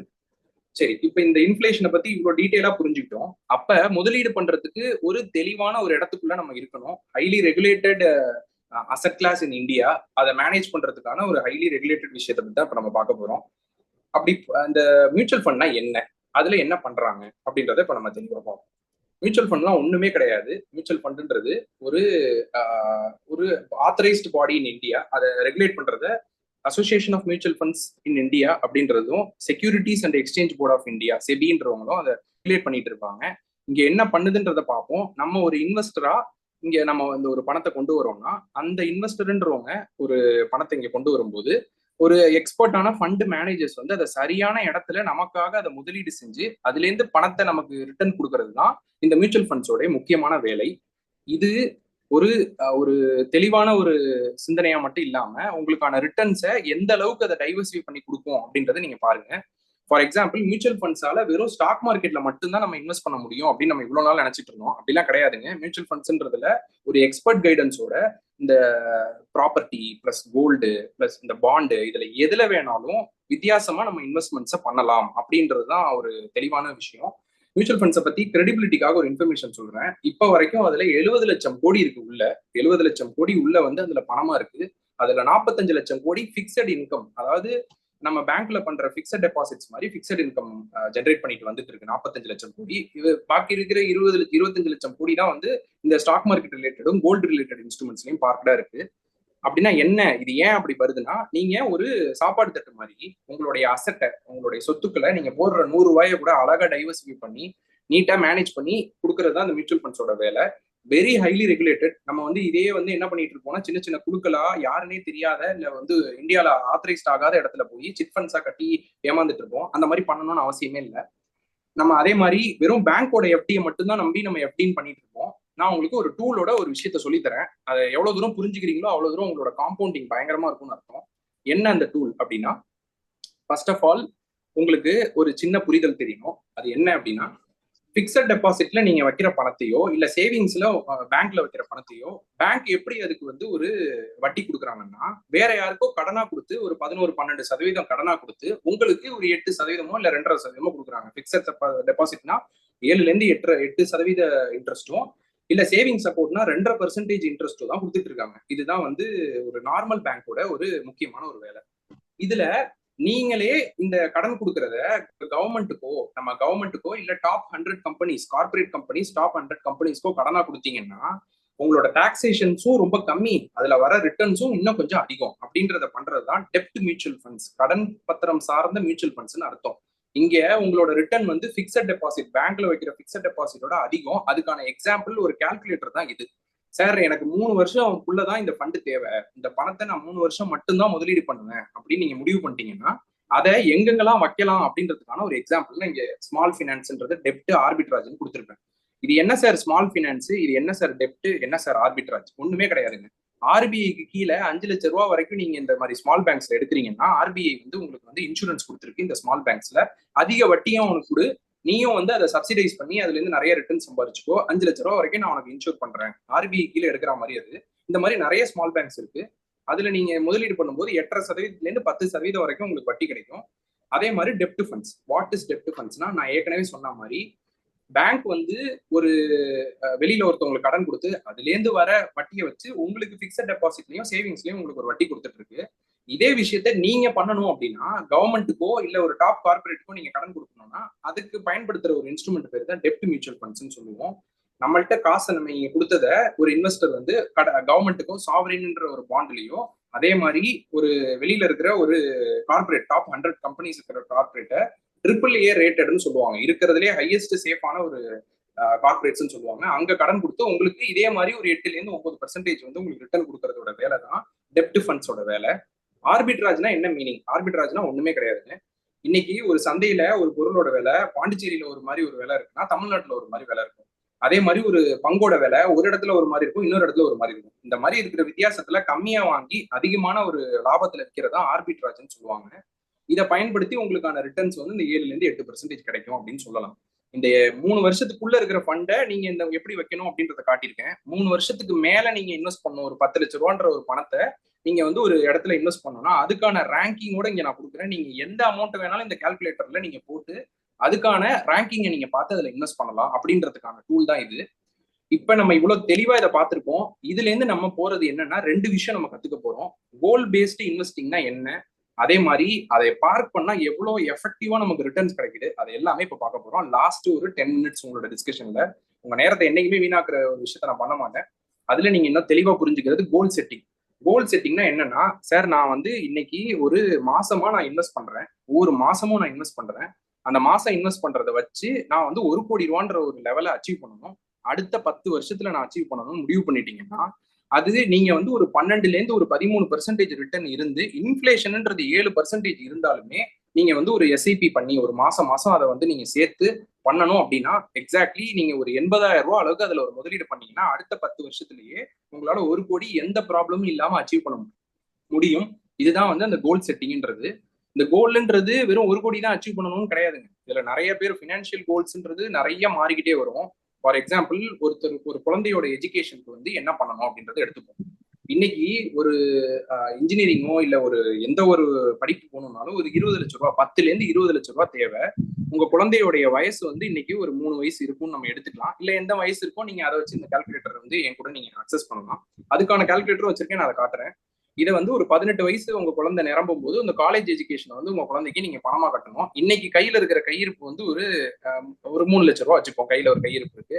இன்னைக்கு வந்து ஒரு இன்ஃபிளேஷன் ரேட் 7% இருக்கு. நமக்கு ஆக்சுவலா எஜுகேஷனோட இன்ஃபிளேஷன் ரேட் 10% வச்சுப்போம். ஏன்னா 11% போது நான் 1% கம்மியா தான் வச்சிருக்கேன். எக்ஸ்பெக்டட் ரிட்டர்ன்ஸ் நம்ம வந்து என்ன அதுல இருந்து ரிட்டர்ன்ஸ் எதிர்பார்க்கிறோம், அதுல ஒரு 13% நம்ம ரிட்டர்ன்ஸ் எதிர்பார்க்கணும் அப்படின்னா என்ன மீனிங்னா, நீங்க வந்து ஒரு 10,000 ரூபாய் அளவுக்கு இதுக்காக ஒரு மாசம் சேர்த்து வச்சீங்கன்னா அடுத்த 16 வருஷத்துக்கு நீங்க இன்வெஸ்ட் பண்ணீங்கன்னா இன்ஃபிளேஷன் அட்ஜஸ்டடா, பணவீக்கம் அட்ஜஸ்டடாவே நீங்க வந்து அந்த 20 லட்ச ரூபாய்க்கு பெருமானமான ஒரு 80 லட்ச ரூபான்றதை நீங்க வந்து அடுத்த 18 வருஷத்துல எடுக்கலாம் அப்படின்றதுக்கான ஒரு தெளிவான ஒரு விளக்கம் தான் இது. 20 லட்ச ரூபாய் தேவைப்படுற ஒரு இடத்துல ஒரு இன்னைக்கு ஒரு ஸ்கூல் காலேஜ் எஜுகேஷன் 20 வருஷம் தேவைப்படுதுன்னா அடுத்த 20 வருஷம் கழிச்சு பாத்தீங்கன்னா அதுவே 80 லட்ச ரூபாய் இருந்தாதான் தேவை அப்படின்ற நிலைமையில இருக்கு. இப்ப எஜுகேஷன் இன்ஃபிளேஷன் வந்து அந்த அளவுக்கு போயிட்டு இருக்கு இந்தியால. அதை நம்ம அச்சீவ் பண்ணணும்னா ஒண்ணும் கிடையாது. நீங்க மாசம் சேர்க்கணுன்ற ஒரு தொகையவே 10,000 ரூபாய் பண்ணிக்கலாம். இதை இப்படிதான் பண்ணணுமா, இதுக்கு வேற ஏதாவது வழி இருக்கா அப்படின்னு எல்லாருமே என்கிட்ட கேட்பாங்க. அந்த ஒரு வழியை தான் நான் வந்து ஒரு டூலா நான் உங்களுக்கு கொடுக்க போறேன். நம்ம இப்ப ஒரு 2 டூல் பார்த்துட்டோம். அடுத்தது ஒரு முக்கியமான டூல், 3வது டூல் உங்களுக்கு வந்து கம்ப்ளீட்டா எல்லாருமே கேட்கிற ஒரு டவுட் என்னன்னா, இந்த போஸ்ட் ஆஃபீஸ் ஸ்கீம்ல எல்லாம் போடலாமா, இல்ல வந்து பிபிஎஃப்ல மட்டுமே என் குழந்தைக்கு நான் சேர்க்கலாமா, எல்லாமே ஃப்ரம் போஸ்ட் ஆஃபீஸ் தாண்டி ஒரு மியூச்சுவல் ஃபண்ட்ல எஸ்ஐபி பண்ணி உங்க குழந்தைக்கு தேவையானதை சேர்க்கலான்றத கம்ப்ளீட் டேட்டாவோட இங்க வச்சிருக்கேன். நீங்க எல்லாருமே அசஸ் பண்ணலாம். எப்படின்றத ரொம்ப சிம்பிளா சொல்லிடுறேன். எஸ்எஸ்ஒய்னா ஒன்றும் இல்லைங்க, போஸ்ட் ஆஃபீஸ்ல இருக்கிற தங்க மகள் சேமிப்பு திட்டம். நீங்க ஆல்ரெடி நிறைய பேர் இங்க வச்சிருக்கீங்க. அதுல வச்சிருக்கீங்கன்னா அந்த தங்க மகள் சேமிப்பு திட்டத்தை கடைசி 8 வருஷத்துல என்ன மாதிரி ரிட்டர்ன் கொடுத்துருக்குன்றதை இங்க நான் கொடுத்துருக்கேன். அதே மாதிரி பப்ளிக் ப்ராவிடென்ட் ஃபண்ட், ஒரு சேலரிட் எம்ப்ளாயி ஒரு பிபிஎஃப் இபிஎஃப் கட்டிட்டு இருக்காங்கன்னா அதோட ரிட்டர்ன்ஸ் என்ன இருக்கு, இது வரைக்கும் என்ன கவர்மெண்ட் கொடுத்துருக்கான்றதை இங்க காட்டியிருக்கேன். இது உங்களுக்கு இன்னைக்கு 1 லட்ச ரூபாய் தேவை, ஒரு எக்ஸ்பென்ஸ் ஆயிட்டு இருக்கு, ஒரு குடும்பத்துக்கு 1 லட்ச ரூபாய் ஆயிட்டு இருக்குன்னா 35 வருஷம் கழிச்சு அதே எக்ஸ்பென்சஸ் எவ்வளவு தேவை அப்படின்றதையும் இதுல நான் காட்டியிருக்கேன். இதை நீங்க பார்க்கலாம். நான் ஏற்கனவே சொன்ன மாதிரி இன்ஃபிளேஷன் ரேட்ஸ் இன் இந்தியாவை நான் இங்க லிஸ்ட் அவுட் பண்ணியிருக்கேன். இந்தியாவுடைய ரெஃபரன்ஸ் இன்ஃபிளேஷன் ரேட்னு. அது வந்து ஒரு ப்ராப்பர்ட்டி, ஒரு இடம் வாங்கணும்னா 7% இருக்கு, சாப்பாடுனா 9%, எஜுகேஷன்னா 10, மெடிசனுக்கு 14%ங்க. இப்போ வரைக்கும் நான் சொல்றேன், ரொம்ப தெளிவா தெரிஞ்சுக்கோங்க. ஹெல்த் இன்சூரன்ஸ்ன்றது இங்கதான் it plays a very crucial role. 14% ஒவ்வொரு ஐசியூ பெட்ன்ற ஒரு சார்ஜ் பாத்தீங்கன்னா, எனக்கு விவரம் தெரிஞ்சு 20,000 ரூபாய் அந்த ஐசியூ பெட்ன்ற சார்ஜ் இன்னைக்கு 35,000 40,000 ரூபாய் வரைக்கும் கார்பரேட்ஸ் எடுத்துட்டு போயிட்டு இருக்கு. அதை நீங்க அட்ரஸ் பண்றது ரொம்ப முக்கியம். அதுதான் இந்த இன்ஃபிளேஷன் காட்டுதுன்றது. இதுல இந்த சுகன்யா சமிருத்தி யோஜனா திட்டத்துல நான் வந்து ஒரு குழந்தை ஸ்கூலுக்கு போக ஆரம்பிச்சதுல இருந்தோ இல்ல 1 வயசுல இருந்தோ நான் வந்து சேர்க்க ஆரம்பிச்சிட்டேன்னா என்ன மாதிரி எனக்கு ரிட்டர்ன் கிடைச்சிருக்குன்றதை கால்குலேட் பண்றதுக்கு தான் நீங்க இங்க மந்த்லி கான்ட்ரிபியூஷன்ல உங்களுடைய என்னன்ற ஒரு இதை மட்டும் போட்டீங்கன்னா போதும், அதுலயே உங்களுக்கான அந்த ரிட்டர்ன்ஸ் வந்து கால்குலேட் பண்ணி கொண்டு வந்துடும். இதே தான் பிபிஎஃப்ல வர்றது. இதே குழந்தையோடைய ஒரு சேமிப்பை வந்து நான் மாசம் வந்து இதுல கான்ட்ரிபியூட் பண்றேன், நான் வந்து ஒரு 10,000 ரூபாய் கான்ட்ரிபியூட் பண்றேன், அது வந்து எனக்கு எப்படி வளர்ந்துட்டு வரும் அப்படின்றத நீங்க கால்குலேட் பண்ணி தெரிஞ்சுக்கிறதுக்கான டூல் தான் இது. இதுல நான் வந்து ஒரு மொத்தமான ஒரு தொகையா ஒரு 30 லட்ச ரூபா அளவுக்கு நான் இதுல ஒரு இன்வெஸ்ட் பண்றேன். அந்த 30 லட்ச ரூபாய் இன்வெஸ்ட் பண்ணிட்டு மாசம் அந்த ஒவ்வொரு வருஷமும் என் குழந்தைக்கு தேவையான ஒரு ஸ்கூலுக்கு தேவையான எஜுகேஷனையும் அதே மாதிரி என்னோட காலேஜுக்கு தேவையான எஜுகேஷனுக்குரிய அமௌண்ட்டையும் என்னால எடுக்க முடியும் அப்படின்றதுக்கான டூலை எக்ஸ்பிளைன் பண்றது தான் இது. இதை இன்னும் டீட்டெயிலா நம்ம பார்க்கலாம். பட் அகைன் அந்த டூலோடைய ஃபுல் டீட்டெயிலையும் நம்ம வந்து டீகோட் பண்றதுன்றது நம்ம தனியா தான் பண்ண முடியும். It is always there. அதை பத்தின ஒரு தெளிவான புரிதலை நம்ம இதுக்கப்புறம் பண்ணலாம். லாஸ்டா ஒரு 2 விஷயம் உங்களுக்கு காட்டிடுறேன். What is regular income? இந்த முதலீடு பண்றோம், இந்த மியூச்சுவல் ஃபண்ட்ல முதலீடு பண்றோம், இல்ல எதுல முதலீடு பண்றோம்னாலும் அதை நம்ம எப்படி பயன்படுத்தணும்ன்றது யாருக்குமே தெரியாது. வெறும் முதலீடு மட்டும் பண்ணிட்டு இருப்போம், அதை எதுவுமே அனுபவிக்கவே மாட்டோம். அது என்னன்றது சிம்பிளிஃபைடா காட்டுறேன். ஒரு மாசம் 10,000 ரூபாய் நீங்க வந்து ஒரு சேமிக்கிறீங்க. ஒரு லம்சம் தொகையா ஒரு 2 லட்ச ரூபாய் நம்ம வந்து ஒரு இடத்துல முதலீடு பண்றோம்னு வச்சுப்போம். 2 லட்ச ரூபாய் அளவுக்கு 20 வருஷத்துக்கு இன்வெஸ்ட் பண்றோம். 12% வந்து நீங்க ரிட்டர்ன்ஸ் எதிர்பார்க்குறீங்க. அதுக்கு மேல ரிட்டர்ன்ஸ் கிடைச்சிருக்கா இல்ல அவ்வளவுதான் கிடைக்குமா அப்படின்றத நான் உங்களுக்கு காட்ட போறேன் இப்ப அடுத்தது. அதை தெளிவா தெரிஞ்சுக்கங்க. நீங்க வந்து ஒரு 10 வருஷம் 20 வருஷம் முதலீடு பண்ணாம 10 வருஷம் முதலீடு பண்ணணும்னு முடிவு பண்ணிடுறீங்க.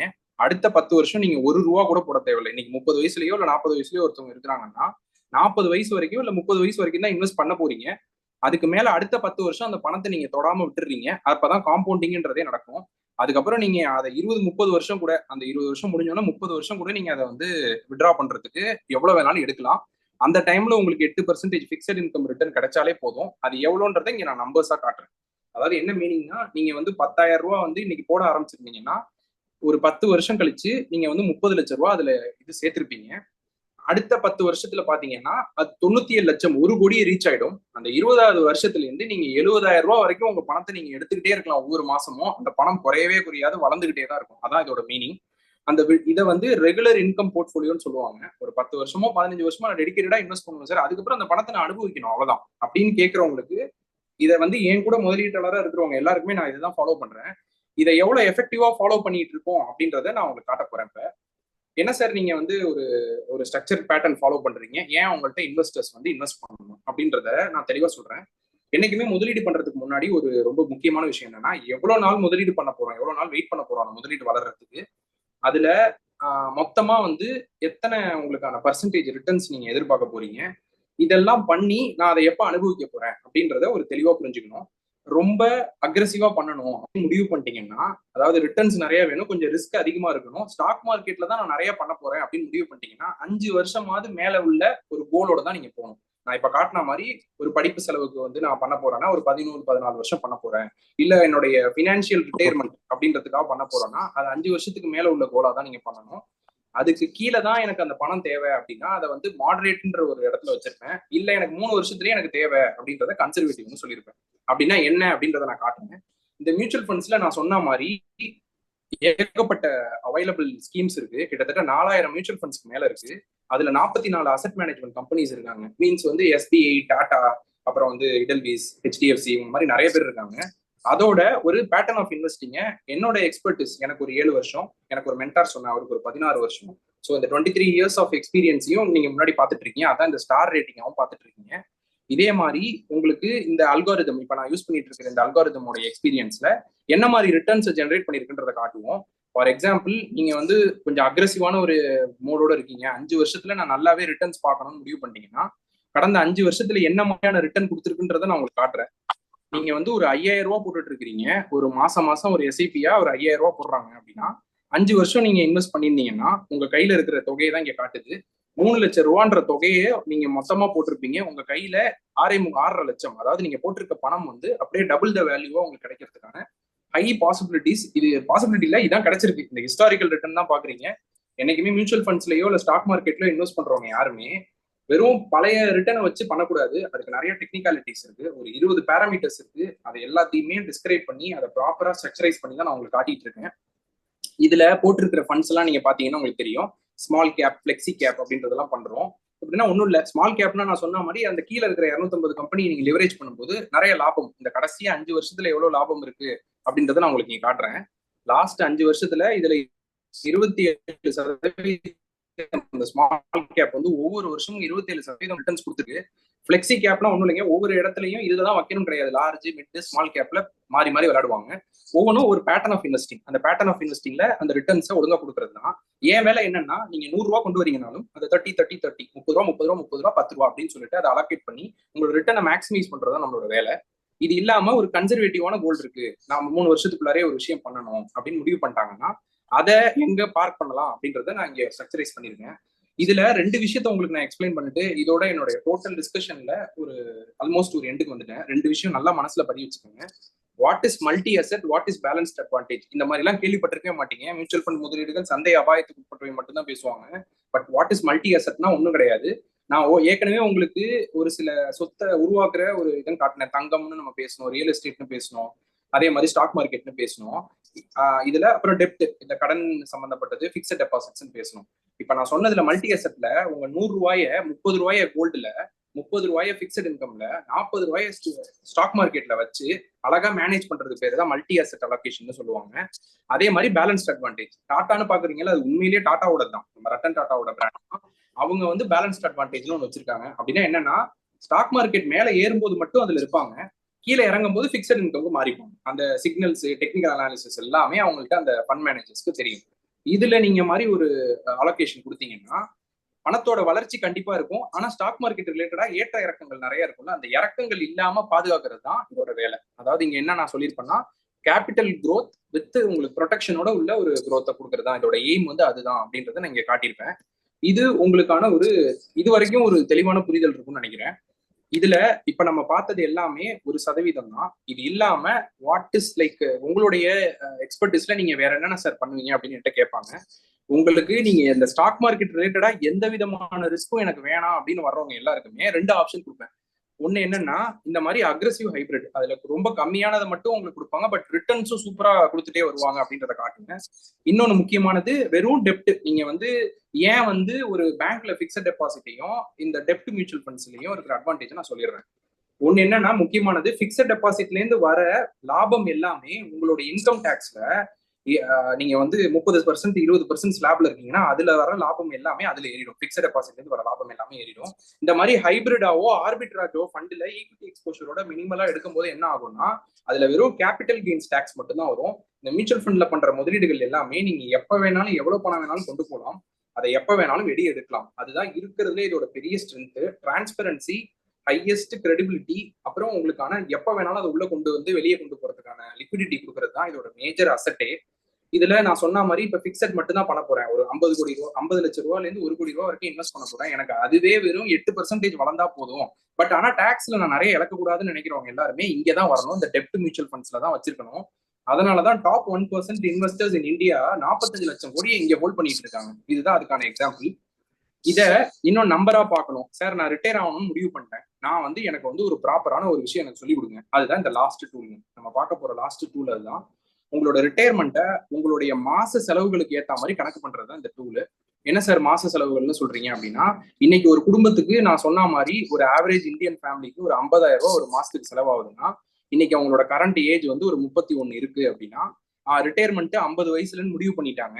இன்ஃபிளேஷன் ரேட் 5% வச்சிருக்காங்க. இன்னும் 19 வருஷத்துல நான் இன்னும் இதாகணும் சார் அப்படின்னா, அவங்களுக்கு தேவையான இந்த இண்டிபெண்டன்ஸ், ரிட்டையர்மெண்ட், பினான்சியல் இண்டிபெண்டன்ஸ்ன்ற தேவையான தொகை என்னன்னா, மொத்தமா உங்களுக்கு ஒரு 2 கோடி ரூபாய் அளவுக்கு அவங்களுடைய அந்த இதை ரீச் பண்ணணுன்றதுதான் மீனிங். இன்னைக்கு 5 லட்சம் ரூபாய் இருக்கிற ஒரு செலவுகள், 50,000 ரூபாய் இருக்கிற செலவுகள் வந்து உங்களுக்கு 5 லட்சம் ரூபாய் மாறும். அது எப்போ மாறும்ன்றதையும் நான் உங்களுக்கு காட்டுறேன்.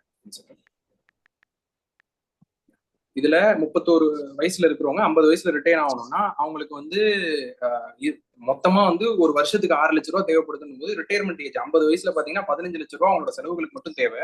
அப்ப இந்த ஃபயர்னா ஒண்ணும் இல்ல, financial independence and retire early அப்படின்ற கான்செப்ட் தான். லீன் ஃபயர், வெறும் ஃபயர், ஃபேட் ஃபயர்னு சொல்லியிருப்பாங்க. அப்படின்னா லீன்னா அது கிட்டக்க நெருங்கிட்டீங்கன்னு 2 கோடி ரூபாய் இருக்கு அப்படின்னா நீங்க இன்னைக்கே ரிட்டையர் ஆகலான்ற மீனிங். ஃபயர்னா 4.5 கோடி ரூபாய் இருக்குன்னா கண்டிப்பா you are very sure shot to achieve ஃப்ரீடம்ன்றது. இதெல்லாம் அச்சீவ் பண்ண முடியுமானா ஒண்ணுமே கிடையாதுங்க. டைம் மட்டும் கொடுத்தீங்கன்னா போதும். அதே மாதிரி ஒரு ப்ராப்பர் எக்ஸ்பர்ட்ட நீங்க டிராவல் பண்ணீங்கன்னா வேற எதுவுமே தேவையில்லை. உங்களுடைய ஆக்டிவ் ரீபேலன்சிங் அப்படின்றத நான் உங்களுக்கு சொல்லி கொடுக்குறேன். வாட் இஸ் ஆக்டிவ் ரீபேலன்சிங்னா ஒன்றும் இல்லை, ஒரே ஒரு போட்டோ தான். இப்ப வந்து இன்னைக்கு வந்து ஒரு 35 வயசுல மதிக்கத்தக்க ஒரு நபர் இருக்காங்கன்னா அவங்க 60%ல இருந்து 70% வந்து நீங்க வந்து இந்த ஸ்டாக் மார்க்கெட் ரிலேட்டட்ல இன்வெஸ்ட் பண்ணிக்கிட்டே 45-47 வயசுல அப்படியே மாத்திரணும். இந்த ஆரேஞ்சில் இருக்கிற புள்ளின்றது பிக்சட் இன்கம், அதாவது டெப்ட் மியூச்சுவல் ஃபண்ட்ஸ் அண்ட் பிக்சட் இன்கம்னு சொல்லுவேன். அது ஒரு 40-45 வயசுக்கு மேல அது மாறிட்டு மேல போயிடும்.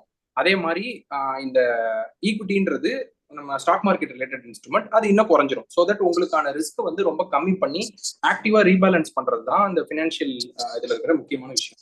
லாஸ்டா ஒன்னே ஒன்று சொல்லிடுறேன். எல்லாருமே ரியல் எஸ்டேட்டை மட்டும்தான் ஒரு பெரிய அசெட்னு இப்போ வரைக்கும் அதை பூம் பண்ணிட்டு இருக்காங்க. பட் ரியல் எஸ்டேட்ன்றது ரொம்பவே வேரிட் டிஃபரன்ஸ் கொடுக்குற ஒரு அசெட் கிளாஸ். போகும்போதே பெரிய தொகை தேவை. 50 லட்சத்துல இருந்து 1 கோடி ரூபாய் இருந்தாதான் நீங்க ரியல் எஸ்டேட் அசஸ் பண்ண முடியும். அதுல ஒரே ஒரு விஷயம் சொல்றேன். இப்ப லாஸ்டா வந்த பட்ஜெட்ல இண்டெக்ஸேஷன் பெனிஃபிட்ஸ்னு ஒன்று தூக்கிட்டாங்க. அப்படின்னா என்னன்றது உங்களுக்கு நான் சிம்பிளா சொல்றேன். இதை எவ்வளவு தூரம் புரிஞ்சுக்கிறீங்களோ அவ்வளோ அளவுக்கு நீங்க லாஸ் மேக் பண்ண மாட்டீங்க. அப்படின்னா என்னன்னா 2003ல 25 லட்சம் ரூபாய்க்கு இண்டெக்ஸேஷன் பெனிஃபிட்னு ஒன்று இருந்தப்ப 2003 25 ரூபாய்க்கு ஒரு ப்ராப்பர்ட்டியை வாங்குறோம் அப்படின்னா 1 கோடி ரூபாய்க்கு இன்னைக்கு நம்ம 20 வருஷம் கழிச்சு வித்திருக்கோம்னா 82 லட்சம் ரூபான்ற ஒரு லெவலுக்குள்ளார வந்துருவாங்க. அதுதான் இண்டெக்ஸேஷன்ன்றது. அது என்ன இண்டெக்ஸேஷன்னா பண வீக்கத்துக்கு ஏத்த மாதிரி ஆர்பிஐ வந்து ஒவ்வொரு வருஷமும் ஒரு கால்குலேட்டர் லான்ச் பண்ணுவாங்க. அதன்படி கால்குலேட் பண்ணி இன்னைக்கு 20 வருஷத்துக்கு முன்னாடி 25 லட்சம் ரூபாய்க்கு வாங்கின ப்ராப்பர்ட்டி இன்னைக்கு அது 82 லட்சம் ரூபாய்க்கு இன்ஃபிளேட் ஆயிருக்கு. ஸோ அதனால இவங்களுக்கு லாபம் 18 லட்சம் ரூபான்றது அளவுக்கு தான் மீனிங். ஸோ அந்த 18 லட்சம் ரூபாயில 20% டாக்ஸ் போட்டோம்னா 3 லட்சம் ரூபா தான் நீங்க கட்டணும் அப்படின்றத இண்டெக்ஸேஷன் டாக்ஸ்ன்னு சொல்லுவாங்க. நம்ம நிர்மலா சீதாராமன் அம்மா வந்து அதை தூக்கிட்டாங்க. அப்படின்னா என்ன மீனிங்னா ஒரு 25 லட்சம் ரூபாய்க்கு நீங்க வாங்குறீங்கன்னா 1 கோடி ரூபாய்க்கு விற்கிறீங்கன்னா இதுல இருக்கிற டிஃபரன்ஸ் 75 லட்சம் ரூபாய்க்கும் நீங்க 13% டாக்ஸ் கட்டுறீங்க அப்படின்னா 9.25 லட்சம் அதுல டாக்ஸாவே போயிடும் அப்படின்றதுதான் மீனிங்.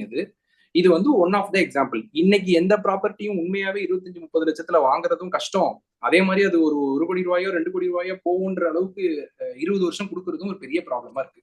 அப்ப நான் ஒரு வீடு எப்படிதான் சார் வாங்குறது அப்படின்னா ஸ்டார்ட் இன்வெஸ்டிங் கோல் ஓரியன்டா இன்வெஸ்ட் பண்ணிட்டு அட்லீஸ்ட் டவுன் பேமெண்ட்டுக்கான காசையாவது முதல்ல சேர்க்க ஆரம்பிங்க. அது இல்லாம நிறைய கடனுக்குள்ள போயிடாதீங்க அப்படின்றதுக்கான எக்ஸ்பிளனேஷன் தான் இது. இதுல நீங்க பார்க்காத ஒரு விஷயம் இந்த சீட் ஷீட்னு சொல்லுவேன்.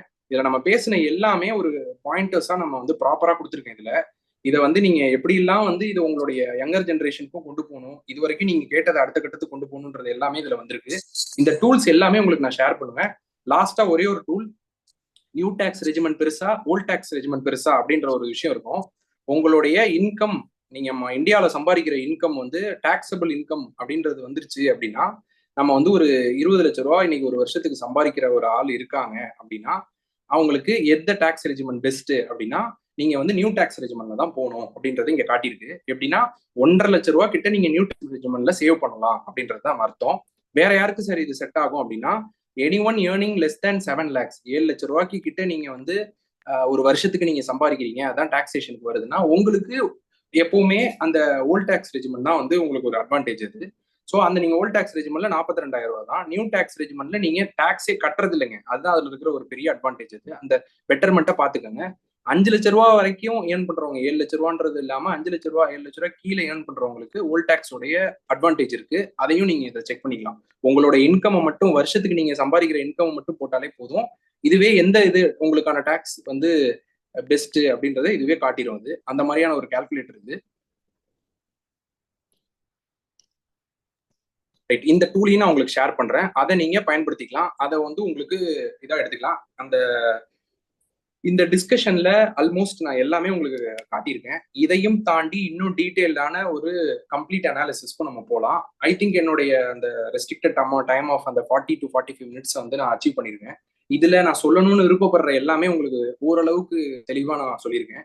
தயவு செஞ்சு இந்த டெப்ட் மியூச்சுவல் ஃபண்ட்ஸை எடுக்காம இருக்காதீங்க. அது ரொம்ப ரொம்ப எஃபெக்டிவான ஒரு டூல். அது இதுல இந்த equity stock market based mutual funds வந்து உங்களுக்கு பயங்கரமான லிவரேஜை கொடுத்துட்டு இருக்கு லாஸ்ட் 5 to 15 இயர்ஸ்ல. இதை யாரெல்லாம் பயன்படுத்துறாங்களோ இன்னைக்கு அவங்க வந்து தே ஆர் ரிட்டையரிங். மியூச்சுவல் ஃபண்ட்ஸ்ல நான் சொன்ன மாதிரி ஏற்கனவே எப்படி எல்லாம் பண்ணணும் அப்படின்றத பார்த்தோம். அதோட டைப்ஸ், அதோட ஸ்ட்ரக்சர் எல்லாமே இதுல நான் டீட்டெயிலா பேசலாம். Like whoever wants to come. நான் சொன்ன மாதிரி பிக்சட் டெபாசிட்ன்ற என்ன பண்ணிட்டு இருக்கு பேங்க்ன்றத மனசுல வச்சுக்கோங்க. பேங்க் வந்து உங்கள்ட்ட இருந்து ஒரு தொகையை வாங்கி வேற ஒருத்தர் கடனா வாங்கி தான் உங்களுக்கு திருப்பி கொடுத்துட்டு இருக்காங்க. அதை தாண்டி நீங்களும் அதை இன்னும் டீட்டெயிலா புரிஞ்சுக்கணும். நம்ம வந்து அதை பண்ணணும், நம்மளே வந்து கவர்மெண்ட் கடன் கொடுக்கலான்றது தான் டெப்ட் மியூச்சுவல் ஃபண்ட்ஸ்ன்றது. அதுல இவ்வளோ டைப்ஸ் இருக்குங்க. அந்த டைப்ஸை பத்தி எல்லாமே நம்ம டீட்டெயிலா பேசலாம். ஒரு டைம்க்கு ஏற்ற மாதிரி நீங்க கொடுக்குற நேரத்துக்கு ஏற்ற மாதிரி அதை நம்ம கரெக்டான இடத்துல பார்க் பண்ணி ரொம்ப சேஃப் அண்ட் செக்யூரா ரிட்டர்ன்ஸையும் நம்ம அனுபவிக்கலாம். இதை ரெண்டுத்தையுமே பேலன்ஸ் பண்றதை ஹைபிரிட் ஃபண்டுன்னு சொல்லுவாங்க. ஸ்டாக் மார்க்கெட்டுக்குள்ளாரே ரெண்டுத்தையும் பேலன்ஸ் பண்ணுது. நான் ஏற்கனவே காட்டின மாதிரி பேலன்ஸ்ட் அட்வான்டேஜ் ஃபண்டு, அப்புறம் வந்து மல்டி அசெட் அலோகேஷன்லாம் வந்து பண்ணும். நான் ஏற்கனவே சொல்லியிருக்கேன், இந்த தங்கத்தையும் இந்த ஸ்டாக் மார்க்கெட்லயே வாங்கலாம். அப்படின்னா என்ன மீனிங்னா, தங்கத்தை நம்ம இவ்வளவு நாளா பிசிக்கல் கோல்டா வாங்கிட்டு இருப்போம். அதுல ஜிஎஸ்டி கட்டியிருப்போம், மேக்கிங் சார்ஜஸ், செக்யூரிட்டி சார்ஜஸ், அதை போய் ஒரு பிக்சட் டெபாசிட், ஒரு இது டெபாசிட் எடுத்து தான் நமக்கு ஒரு லாக்கர் கொடுப்பாங்க. இவ்வளவு ப்ராப்ளம் இருக்கிறத தங்கத்தை இந்தியாவில் வாங்குற பெஸ்ட் ஃபார்ம் எதுன்னு சொன்னோம்னா sovereign gold bonds RBI issue பண்றது. 2024 பிப்ரவரியிலேருந்து அதை பண்றது இல்லை, ஏன்னா கவர்மெண்டால அதுல கொடுக்க முடியல. அப்ப நமக்கு இருக்கிற பெஸ்ட் ஃபார்ம் ஆஃப் கோல்டு, எந்த தலைவலியும் கிடையாது, ரிட்டர்ன்ஸும் அருமையா கொடுத்துட்டு இருக்கிறது வந்து இடிஎஃப்ஸ், எக்ஸ்சேஞ்ச் ட்ரேடட் ஃபண்ட்ஸ்னு சொல்லுவாங்க. இதே தான் மியூச்சுவல் ஃபண்ட்ஸ்லயும் வாங்குறாங்க. என்ன வாங்குறாங்கன்னா, லண்டன் புல்லட்டின் மார்க்கெட்னு ஒன்று இருக்கும். அங்க வந்து நீங்க என்ன பணம் போடுறீங்களோ அதை அப்படியே தங்கமா வாங்கிடுவாங்க. மீன்ஸ் வந்து அந்த தங்கத்தோட ரிட்டர்ன் மட்டும் உங்களுக்கு வரும். நீங்க வந்து பிசிக்கல் கோல்டா ஹோல்ட் பண்ணணும்னு அவசியம் இல்லை. தங்கத்தை பிசிக்கல் கோல்டா முதலீடா வாங்குறது ரொம்ப ரொம்ப தப்பு. ஆர்னமெண்டல் கோல்டு வந்து முதலீடுலயே வராது. இதை வந்து நம்மளோட மக்களுக்கு ரொம்ப தீவிரமா புரிய வைங்க. அதுல போற எல்லா சார்ஜஸும் போக ஒரு 3-4% கூட அதுல ரிட்டர்னா கிடைக்காது. பட் தங்கம் எப்பவுமே வந்து ஒரு ரிட்டர்னா வரும். நீங்க ஒரு 1 லட்ச ரூபா கொண்டு வர போறீங்கன்னு முடிவு பண்ணிட்டீங்கன்னா அதை எல்லா பகுதியிலையும் அழகா டைவர்சிஃபை பண்ணி வச்சுட்டு, இந்த டைவர்சிஃபிகேஷன்ல இருந்து எந்த ரிஸ்க்கும் இல்லாம உங்க ரிட்டர்ன்ஸ் எடுக்கிறது தான் என்ன மாதிரி ஒரு எக்ஸ்போர்ட்டோட வேலை. I am resting my case. இந்த ஆப்பர்ச்சுனிட்டி வந்து நான் ரொம்ப பெரிய ஆப்பர்ச்சுனிட்டியா பாக்குறேன். இதே மாதிரி இன்னும் நிறைய தொடக்கங்கள் நான் கொடுக்கணும், நிறைய மாஸ்டர் கிளாஸஸ் பண்ணணும்னு நான் விருப்பப்படுறேன். இன்னைக்கு சேர்ந்தவங்க எல்லாருமே இதை தயவு செஞ்சு அடுத்த கட்டத்துக்கு கொண்டு போங்க. என்னை எப்ப வேணாலும் ரீச் பண்ணலாம். என்னோட வாட்ஸ்அப், என்னோட லிங்க்ஸ் எல்லாமே நான் குரூப்ல ஷேர் பண்ணியிருக்கேன். You can always reach from me. Thank you for the opportunity sir, Senthil sir. And இந்த ஆர்கனைசிங் டீமுக்கும் என்னுடைய அந்த வாழ்த்துக்கள். இன்னும் நிறைய விஷயங்கள் பண்ணலாம் அப்படின்றத நான் ஆசைப்படுறேங்க. தேங்க்யூ. Thank you doctor Aravind. இது வந்து இன்ட்ரெஸ்டிங். அதாவது 1 hour போனதே தெரியல. ஒரு டாக்டரா இருந்து கூட நீங்க எப்படி இந்த அளவுக்கு ஃபினான்ஷியல் நாலேஜ் கெயின் பண்ணியிருக்கீங்க, பிளஸ் உங்களோட அந்த பேச்சு தெளிவு, தமிழ்ல நீங்க அதை கரெக்டா எக்ஸ்பிளைன் பண்ணது கண்டிப்பா வந்து இந்த சின்ன வயசுல நீங்க நிறைய அச்சீவ் பண்ணியிருக்கீங்கன்னு தான் சொல்லணும். Thank you sir. இன்ஃபர்மேஷன், நான் கூட அந்த என்ஐஎஸ்எம் எக்ஸாம் பாஸ் பண்ணியிருக்கேன். இப்ப ஓ சூப்பர் சார், சூப்பருங்க சார். எனக்கு அது தெரியல, ரொம்ப சந்தோஷம்.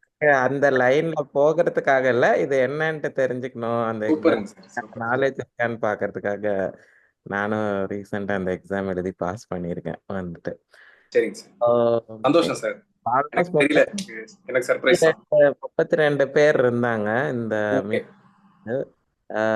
Thanks for everybody for joining. வந்து என்னன்னா 2 ரிக்வெஸ்ட். ஒன்று வந்து சார் நிறைய விஷயம் சொன்னாரு, அதை வந்து நீங்க எவ்வளோ கேதர் பண்ணீங்கன்னு தெரியல. நீங்க சாரை காண்டாக்ட் பண்ணுங்க, டாக்டரை காண்டாக்ட் பண்ணுங்க. நம்ம வந்து இன்னைக்கு இந்த டைமை வந்து கண்டிப்பா ஏதோ ஒரு புது விஷயம் கத்துக்கிறதுக்கு யூஸ் பண்ணியிருக்கோம். வந்து நிறைய டவுட்ஸ் இருக்கலாம், நிறைய மிஸ்கன்செப்ஷன்ஸ் இருக்கு இன்வெஸ்ட்மெண்ட் பத்தி. நான் போட்ட பணம் போயிடும். இந்த பணம் வந்து நீங்க டாக்டர் ரமணன் கிட்ட கொடுக்கல, நீங்க வந்து அவர் வந்து ஒரு வெஹிக்கிள் தான், உங்க பேர்ல தான் மியூச்சுவல் ஃபண்ட் இன்வெஸ்ட் ஆக போகுது. நீங்க எப்ப வேணாலும் அதை வந்து விற்க முடியும், உங்களால அட்வைசரை மாற்ற முடியும், எல்லா ஃப்ளெக்சிபிலிட்டியுமே உங்களுக்கு உண்டு. நிறைய பேர் இன்வெஸ்டர்கிட்ட பணம் கொடுத்துட்றோம், அவரு நம்ம பணத்தை எடுத்துட்டு போயிடுவார். அந்த மாதிரி கிடையாது. அவரு உங்க பேர்ல அதை இன்வெஸ்ட் பண்றதுக்கான ஆப்பர்ச்சுனிட்டி அதை பண்ண போறாரு. பட் அது உங்க பேர்ல, உங்க பேன் கார்டு இதுல தான் இன்வெஸ்ட், உங்களுக்கு ஃபுல் கண்ட்ரோல் இருக்கும் எந்த ஃபண்ட்ல பண்ண போறாங்கன்றதும். இன்னொன்று வந்து போட்ட பணம் வந்து போகிறதுக்கான வாய்ப்பு ரொம்ப கம்மி தான். பட் என்னன்னா, ஒவ்வொருத்தர் உங்களோட இன்வெஸ்ட்மெண்ட் ரிஸ்க்கு, அது உங்க லாபம் வந்தாலும் உங்களுக்கு தானே, நஷ்டம் வந்தாலும் அது நீங்க தான் வந்து அதை அனலைசிஸ் பண்ணி போட்டுக்கணும். பட் ஓவரால் மார்க்கெட் வந்து இன்னைக்கு இந்த மாதிரி பப்ளிக் வந்து எவ்வளோ கோடி பேர் வந்து புதுசாக இன்வெஸ்ட் பண்ண ஆரம்பிச்சிட்டாங்க. ஸோ நம்ம வந்து இந்த இன்வெஸ்ட்மெண்ட் ஆரம்பிக்கலன்னா நம்ம வந்து பின்தங்கி இருக்கிற மாதிரி ஆயிடும். ஸோ அதுக்காக தான் இந்த செஷன் வந்து இன்னைக்கு கண்டிப்பாக வந்து யூஸ்ஃபுல்லாக இருந்துச்சு. ஒரு 2-3 கொஸ்டின்ஸ் எடுத்துக்கலாம். தியாகராஜன் சார், மேபி நீங்கள் உங்களுக்கு எதுவும் கொஸ்டின் இருந்தால் கேளுங்க. வேற அரவிந்த் சாரோ யாரு இருந்தாலும் கேள்வி கேட்கலாம். நெக்ஸ்ட் வந்து நம்ம அந்த பிஸ்னஸ் இன்ட்ரடக்ஷன் யாரெல்லாம் ரெடியா இருக்கீங்களோ அதை நம்ம நெக்ஸ்ட் போகலாம். அரவிந்த் இருக்காருன்னு நினைக்கிறேன். அவரு ஒரு 5 minutes வந்து அந்த அவங்களோட பிஸ்னஸ் இன்ட்ரடக்ஷன். ராஜ்சேகர், அரவிந்த் இருக்காரு, இன்னும் 2-3 பேர் போட்டிருந்தீங்க. இருந்தீங்கன்னா நீங்க இன்ட்ரடியூஸ் பண்ணிக்கலாம். கொஸ்டின்ஸ் ரமணன் சார் சப்ஜெக்ட்ல வந்து நிறைய பேர் நிறைய கொஸ்டின்ஸ் இருக்கும். அவரோட லிங்க்லயே நம்பர்லயே வச்சு கோஆர்டினேட் பண்ணட்டும். Please sir please. ஏன்னா நிறைய விஷயங்கள் இருக்கும். ஓவர் நைட்ல கேள்வி கேட்டு அவங்க கிளாரிஃபை பண்ண முடியாதுன்றது என்னோட கருத்து. நீங்க அவங்க ஒரு இடத்துல கேட்கலாம், உங்களோட லிங்க் எல்லாம் ஷேர் பண்ணுங்க, எல்லாம் பண்ணட்டும். கண்டிப்பா சார். இப்ப செந்தில் சார், இப்ப அடுத்த சப்ஜெக்ட்ல யாராவது பண்றாங்களா செந்தில் சார்? இல்ல சார், இந்த இதுல 1 2 ஏன்னா இவ்வளவு பேர் எல்லாரும் அமைதியாவே ஆமா ஆமா இருக்காங்க. ஆமா ஆமா மிஸ்டர் இவரை பண்ண சொல்லுங்க. யாரு? மிஸ்டர் அரவிந்தா? இல்ல சார், அதுக்கு முன்னாடி இதுல எதுனா கிரிட்டிக்கல் கொஸ்டின்ஸ் 1 2 பேர் அவங்க இந்த செஷனை பத்தின அவங்களோட வியூவுக்கு சொன்னாங்கன்னா கூட போதும். இப்ப சார் ஓகே இவ்வளவு நேரம் பேசினாரு, ஓகே ஜஸ்ட் ஓகே ஏன்னா நம்மளே பேசிட்டு இருக்க மாதிரி இருக்கு இல்லைங்களா? புரியுது புரியுது. இருந்தாலும் கேள்வி கேளுங்க, இல்ல உங்களோட ஒப்பீனியன் எதுனாலும் ஒரு என்கரேஜ்மெண்ட் சொன்னீங்கனாலும் பெட்டர். நீங்களே அன்மியூட் பண்ணிட்டு பேசலாம். எல்லாரும் ரொம்ப அமைதியா இருக்காங்க. ராதாகிருஷ்ணன் சார், நீங்க பேசுங்க. பொன் ராதாகிருஷ்ணன். ஹலோ சார், நான் என்னோட பேர் எழிலரசனுங்க. சொல்லுங்க சார். சார் எழில் சார், மிச்சத்தையும் சொல்லுங்க. நீங்க யாரு என்னன்றதையும் சொல்லுங்க. நீங்க பாட்டுக்கு எழிலரசன் மட்டும் சொல்லிட்டு போனீங்கன்னா பத்தாது. உங்க இன்ட்ரடக்ஷன் கரெக்டா ஃபுல்லா கொடுங்க நீங்க. சார், நான் எழிலரசன். என்னோட சொந்த ஊர் வந்து லால்குடி பக்கத்துல முளப்பதுகுடிங்கிற கிராமம். ஓகே. நான் வந்து சென்னையில இப்போ இருக்கிறது சென்னையில இருக்கேங்க. நான் உங்க எங்க வந்து வேலை பார்த்தீங்க சார்? அதையும் சொல்லுங்க சார். நான் கோட்டக் மஹிந்திரா பேங்க்ல ஒரு 20 வருஷம் வேலை பார்த்துட்டு இப்போ நான் ஃப்ரீலான்சரா இருக்கேன் சார். சார், இவர் வந்து வைஸ் பிரசிடென்ட் கோட்டக் மஹிந்திரா பேங்க்ல இருந்தார் சார். Super sir super. இவர் வந்து நான் இப்போ பினான்சியலா வந்து நல்ல ஒரு நாலேஜ் உள்ளவர். இவர் உங்கள்ட்ட பேசுவார். அவர் ரொம்ப அடக்கமான ஆளு. நிமிஷத்தையும் பேசுவார். இல்ல, இது வந்து இப்ப நான் இதுல பார்ட்டிசிபேட் பண்ணலாமா வேணாமான்னு யோசிச்சுட்டு இருந்தேன். அப்புறம் பண்ண டாக்டர் ரமணன் சார் சூப்பரா எக்ஸ்பிளைன் பண்ணார் சார். Fantastic speech. இது தேங்க்யூ வந்து அதாவது படிக்காதவங்களுக்கு கூட புரிய வைக்கிற மாதிரி கிளீனா எக்ஸ்பிளைன் பண்ணீங்க. Super sir. Thank you sir. Thank you. Thank you sir. இன்னொன்று, இன்னைக்கு ஒரு 30 பேர் பார்ட்டிசிபேட் பண்ணீங்க. உங்களோட இந்த நம்ம குரூப்ல வந்து இன்னும் நல்ல இந்த குரூப்புக்கு வேல்யூ ஆட் பண்ணுவாங்கன்ற மாதிரி நம்ம கம்யூனிட்டி சேர்ந்தவங்க யார் இருந்தாலும் ஆட் பண்ணலாம். உங்களோட பசங்களை இன்னைக்கு மீட்டிங் அநேகமாக அவங்க பசங்கெல்லாம் கூட அட்டன் பண்ணியிருக்கலாம்னு நினைக்கிறேன். ஒரு 18 வயசு மேலே இருக்கிற பசங்க கூட அட்டன் பண்ணாங்கன்னா அவங்களுக்கும் இந்த ஃபினான்ஷியல் நாலேஜ் இருக்கும். வந்து வேற யாருன்னா ஃபீட்பேக் இருந்தால் சொல்லலாம். கொஸ்டின்ஸோ ஃபீட்பேக்கோ இல்லைன்னா நெக்ஸ்ட்டு அரவிந்த் சார், நீங்க உங்களோட பிசினஸ் இன்ட்ரடியூஸ் பண்ணிக்கோங்க sir. Chandrasekaran sir, LIC sir, நீங்க அன்மியூட் பண்ணுங்க சார். அன்மியூட் பண்ணி பேசுங்க. சார், சந்திரசேகர், சென்னையில் இருக்கிறேன். எக்மோர் பிரான்ச்சில் ஒரு 31 இயர்ஸா சீஃப் லைஃப் இன்சூரன்ஸ் அட்வைஸாக இருந்துட்டு இருக்கிறேன். என்னுடைய நாலேஜ் எல்லாத்தையும் அப்படியே கொட்டி தீர்த்தது மாதிரி அவர் சூப்பராக எக்ஸ்பிளைன் பண்ணாரு. ஒரு எக்ஸாம்பிளுக்கு வந்து சொல்றேன். 86லேருந்து நான் ஷேர் பிஸ்னஸ் பண்ணிட்டு இருக்கேன், ஈக்விட்டி. ஒரு 20 வருஷத்துக்கு முன்னாடி ஒரு அப்போலோ ஹாஸ்பிட்டல் 200 ரூபாய்க்கு வாங்கின சார் இன்னைக்கு 6000 ரூபாய்க்கு மேலே இருக்குது. Very good sir, very good. அதே மாதிரி நிறைய தடவை எம்ஆர்எஃப் ஷேர் வந்து 4000 வாங்கி 4500 வித்துருக்கேன். இன்னைக்கு 1.5 லட்சம் ஷேர். அது போல அதே சமயத்துல என்இபிசி ஆக்ரோ என்இபிசி குரூப் எல்லாம் வாங்கி 1000 ஷேர் வச்சு இன்னும் அப்படியே குப்பையா இருக்குது. இப்படியும் நடக்கும் அப்படியே நடக்கும். அந்த மற்ற பேர் எக்ஸ்பிளைன் பண்ணது ரொம்ப சூப்பரா. எனக்கு 30 வருஷம் எக்ஸ்பீரியன்ஸ் அப்படியே ரிவ்யூ பண்ண மாதிரி இருந்தது. சூப்பரா இருந்தது. நானே நீங்க சொல்ற எல்லா ஐடியாவும் எனக்கு தெரிஞ்ச எல்லா ஃபேமிலிக்கும் ஒரு ஃப்ரீ கன்சல்டேஷன் கொடுத்துட்டு இருக்கிறேன். Super sir, super sir. வந்து ஒன்லி எல்ஐசி மட்டும்தான். Super sir. அதான் நல்லா பண்ணிட்டு இருக்கேன் 31 வருஷமா. Thank you. Thank you sir. Thank you sir. Aravind sir, நீங்க அன்மியூட் பண்ணிட்டு உங்க பிசினஸ் சொல்லுங்க அரவிந்த் சார். டாக்டர் வணக்கம் டாக்டர். கேக்குதுங்களா doctor? Yes sir. Okay doctor. Thank you doctor. நல்ல ஒரு செஷன். ரமணன் சார் வந்து ரொம்ப நல்லா எக்ஸ்பிளைன் பண்ணாரு எல்லா விஷயத்தையும். ஈஸியா, அதாவது கிறிஸ்டல் கிளியரா சொன்னாரு. எல்லாமே நல்லா புரிஞ்சிச்சு. அவர் என்ன இன்ஃப்ளேஷன்னா எப்படின்றத வந்து நம்ம எப்படி கால்குலேட் பண்ணணும் எல்லா விஷயமும் நல்லா சொன்னாரு. ரொம்ப நன்றி. என்னோட பிஸ்னஸ் வந்து பார்த்தீங்கன்னா சார், நான் வந்து website development, app development, software development எல்லாம் பண்ணிட்டு இருக்கோம். ஸோ நிறைய பேர் நினைப்பாங்க நம்ம பிஸ்னஸ்க்கு எதுக்கு நம்ம வந்து பண்றது ஒரு சின்ன பிஸ்னஸ், நம்ம ஏன் வந்து ஒரு வெப்சைட் வச்சுக்கணும். நாட் ஒன்லி வெப்சைட் சார், நீங்க வந்து உங்க பிஸ்னஸை வந்து கூகுள் மை பிஸ்னஸ்ல லிஸ்ட் பண்ணணும், எது வேணாலும் நாங்கள் பண்ணி தந்துட்டு இருக்கோம். நம்ம வந்து டிஜிட்டல் மார்க்கெட்டிங்ல இருந்து எல்லாமே பண்றோம். செப்பரேட்டா டீம் வச்சிருக்கோம். ஸோ உங்களுக்கு என்ன மாதிரி உங்க பிசினஸ்க்கு சப்போர்ட் வேணும்னாலும் நம்ம பண்ணிட்டு இருக்கோம். ஸோ இன்கேஸ் உங்களுக்கு ஒரு ஸ்பெசிஃபிக்கா ஒரு கஸ்டமைஸ் சாஃப்ட்வேர் வேணும், நிறைய பேர் வந்து பாத்தீங்கன்னா எனக்கு வந்து இருக்கிற பில்லிங் சாஃப்ட்வேர்ல நிறைய ப்ராப்ளம் இருக்கு, கஸ்டமைஸ் பண்ணி உங்களுக்கு தேவையான மாதிரி உங்களுக்கு ஒரு சாஃப்ட்வேர் பண்ணி தரலாம். ஸோ உங்களுக்கு என்ன மாதிரியான டிஜிட்டல், இந்த மாதிரியான ஒரு சப்போர்ட் தேவைப்பட்டாலும் நான் பண்ணி தரேன். ஸோ அஃபோர்டபுள் ரேட்லேயே பண்ணி தருவோம். மற்றவங்களோட நீங்கள் மார்க்கெட் போய் டூல் வாங்குனீங்கன்னா உங்களுக்கு வந்து இப்போ ஒரு 1 lakh 1.5 lakhs ஆகுதுன்னா நம்மள்ட்ட வந்தீங்கன்னா ஒரு 15,000 பண்ணிக்கலாம். ஸோ யாருக்கும் ஸ்டார்ட் அப் ஆரம்பிக்கலான்னு ஐடியா இருக்கும், நீங்கள் சொன்னால் நம்ம அதுக்கு உங்களுக்கு வந்து அஃபோர்டபுள் ரேட்லேயே நாங்கள் பண்ணி தரோம். Thank you sir. Thank you doctor. Sir Aravind சாருக்கு நானே கஸ்டமர் தான். என்னோட வெப்சைட்ஸ் எல்லாம் அவர் தான் பண்ணியிருக்காரு. நான் இப்போ போறேங்க சார். சார் நீங்க சாரோட பேர்லயே கூட நீங்க ஒரு வெப்சைட் பண்ணிக்கலாம், drramanan.com அப்படின்ட்டு, என்ன உங்களை பத்தி தெரிஞ்சுக்கிறதுக்கு. கண்டிப்பாங்க சார். இன்னும் ஒரு 4 பேர் பிசினஸ் இன்ட்ரடக்ஷனுக்கு ரெஜிஸ்டர் பண்ணியிருந்தாங்க. அந்த resort Sanmathi resort Senthilkumar sir அவங்க எல்லாம் வரல. ராஜசேகர் பேசுறேன் சார். வாங்க சார், வாங்க சார், நீங்க பண்ணிக்கோங்க சார். சார் என்னுடைய பேர் ராஜசேகர் சார். நான் வந்து சிவில் இன்ஜினியர். எனக்கு சொந்த ஊர் வந்து காரைக்குடி சார். காரைக்குடியே பிஇ படித்து முடிச்சுட்டு அங்கே பில்டிங் கான்ட்ராக்டராக ஒர்க் பண்ணிட்டு இருந்தேன் ரொம்ப நாள். அதுக்கப்புறம் சென்னைக்கு வந்து இப்போ சென்னை அண்ணா நகரில் செட்டில் ஆகிருக்கேன் சார். சென்னையிலையும் பில்டிங் கான்ட்ராக்டராக இருக்கேன். என்னுடைய சன்னின்லா 2 பேருமே சிவில் இன்ஜினியர்ஸ். அவங்களே என் கூட இதே லைனில் இருக்காங்க சார்.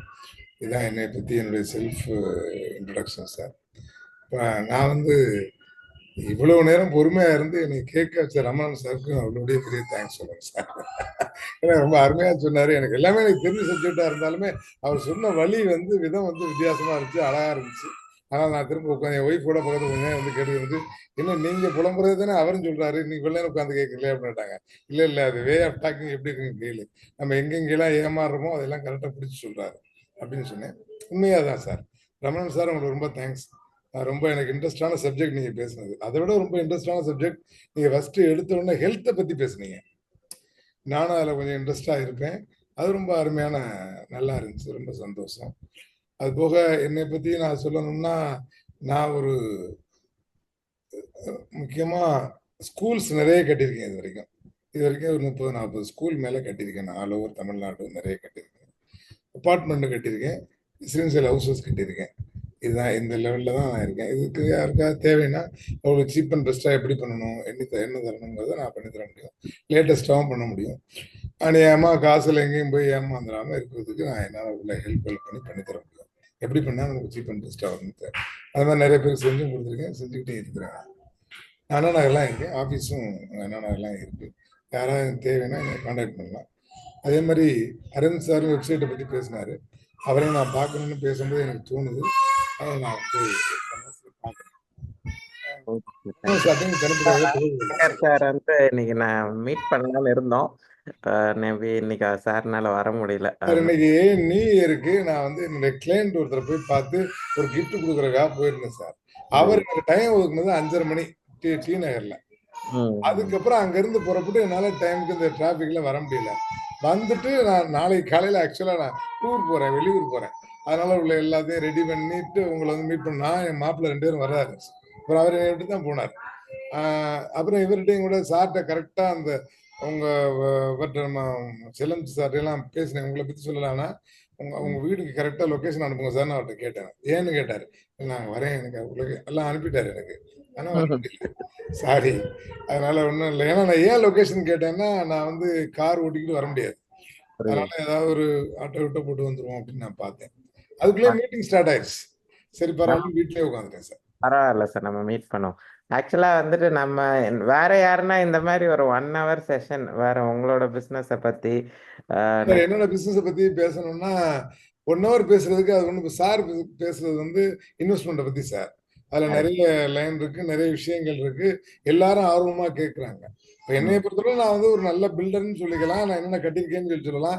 நான் யாருக்காவது தேவை இருந்துச்சுன்னா அந்த தேவையை பத்தி ரொம்ப அழகா டீட்டெயிலா மணிக்கணக்கில் பேசி இது இப்படி பண்ணலாம்னு சொல்லலாம் சார். உங்களுக்கு நம்ம எப்படி வைக்கலாம்னா சார், ஒரு கேள்வி பதில் மாதிரி. இப்ப நிறைய பேர் நம்ம இதுல பில்டிங் கட்டிட்டு இருக்காங்க, அப்ரூவல் வாங்கணும், அதுக்கு கேள்வி பதில் மாதிரி நீங்க பேசலாம். அது ரொம்ப right sir. Sir building approval வாங்குறது அல்லது கன்ஸ்ட்ரக்ஷன்ல நீங்க செல்ஃபா கட்டுறீங்க, உங்களுக்கு ஏதாவது டவுட் வருது, அது அந்த மாதிரி விஷயங்கள் எது கேட்டாலுமே நான் சொல்லிடுவேன் சார். ஏன்னா 35 வருஷம் எக்ஸ்பீரியன்ஸ். டாக்டர் சொல்லுங்க சார், சொல்லுங்க. இப்ப பாத்தீங்கன்னா நம்ம கன்ஸ்ட்ரக்ஷன் வந்து பாத்தீங்கன்னா நம்ம தமிழ்நாட்டுல வந்து ஃபியூச்சர்ல பாத்தீங்கன்னா நிறைய சிவில் இன்ஜினியர்ஸ் நம்ம கம்யூனிட்டில நிறைய பேர் வந்துட்டாங்க. இப்ப கவர்மெண்ட் சைட்ல சின்ன சின்ன வேலைங்க, பிரிட்ஜ் கட்டுறது போன அந்த வேலையெல்லாம் பாத்தீங்கன்னா ஏகப்பட்ட பொட்டன்சி. இதை பத்தி நம்ம ரொம்ப நாளா பேசிட்டு இருக்கிறோம். ஏன் சார் நம்ம மாணிக்கம் சார் கூட இப்ப கட்டிருக்காருல சார்.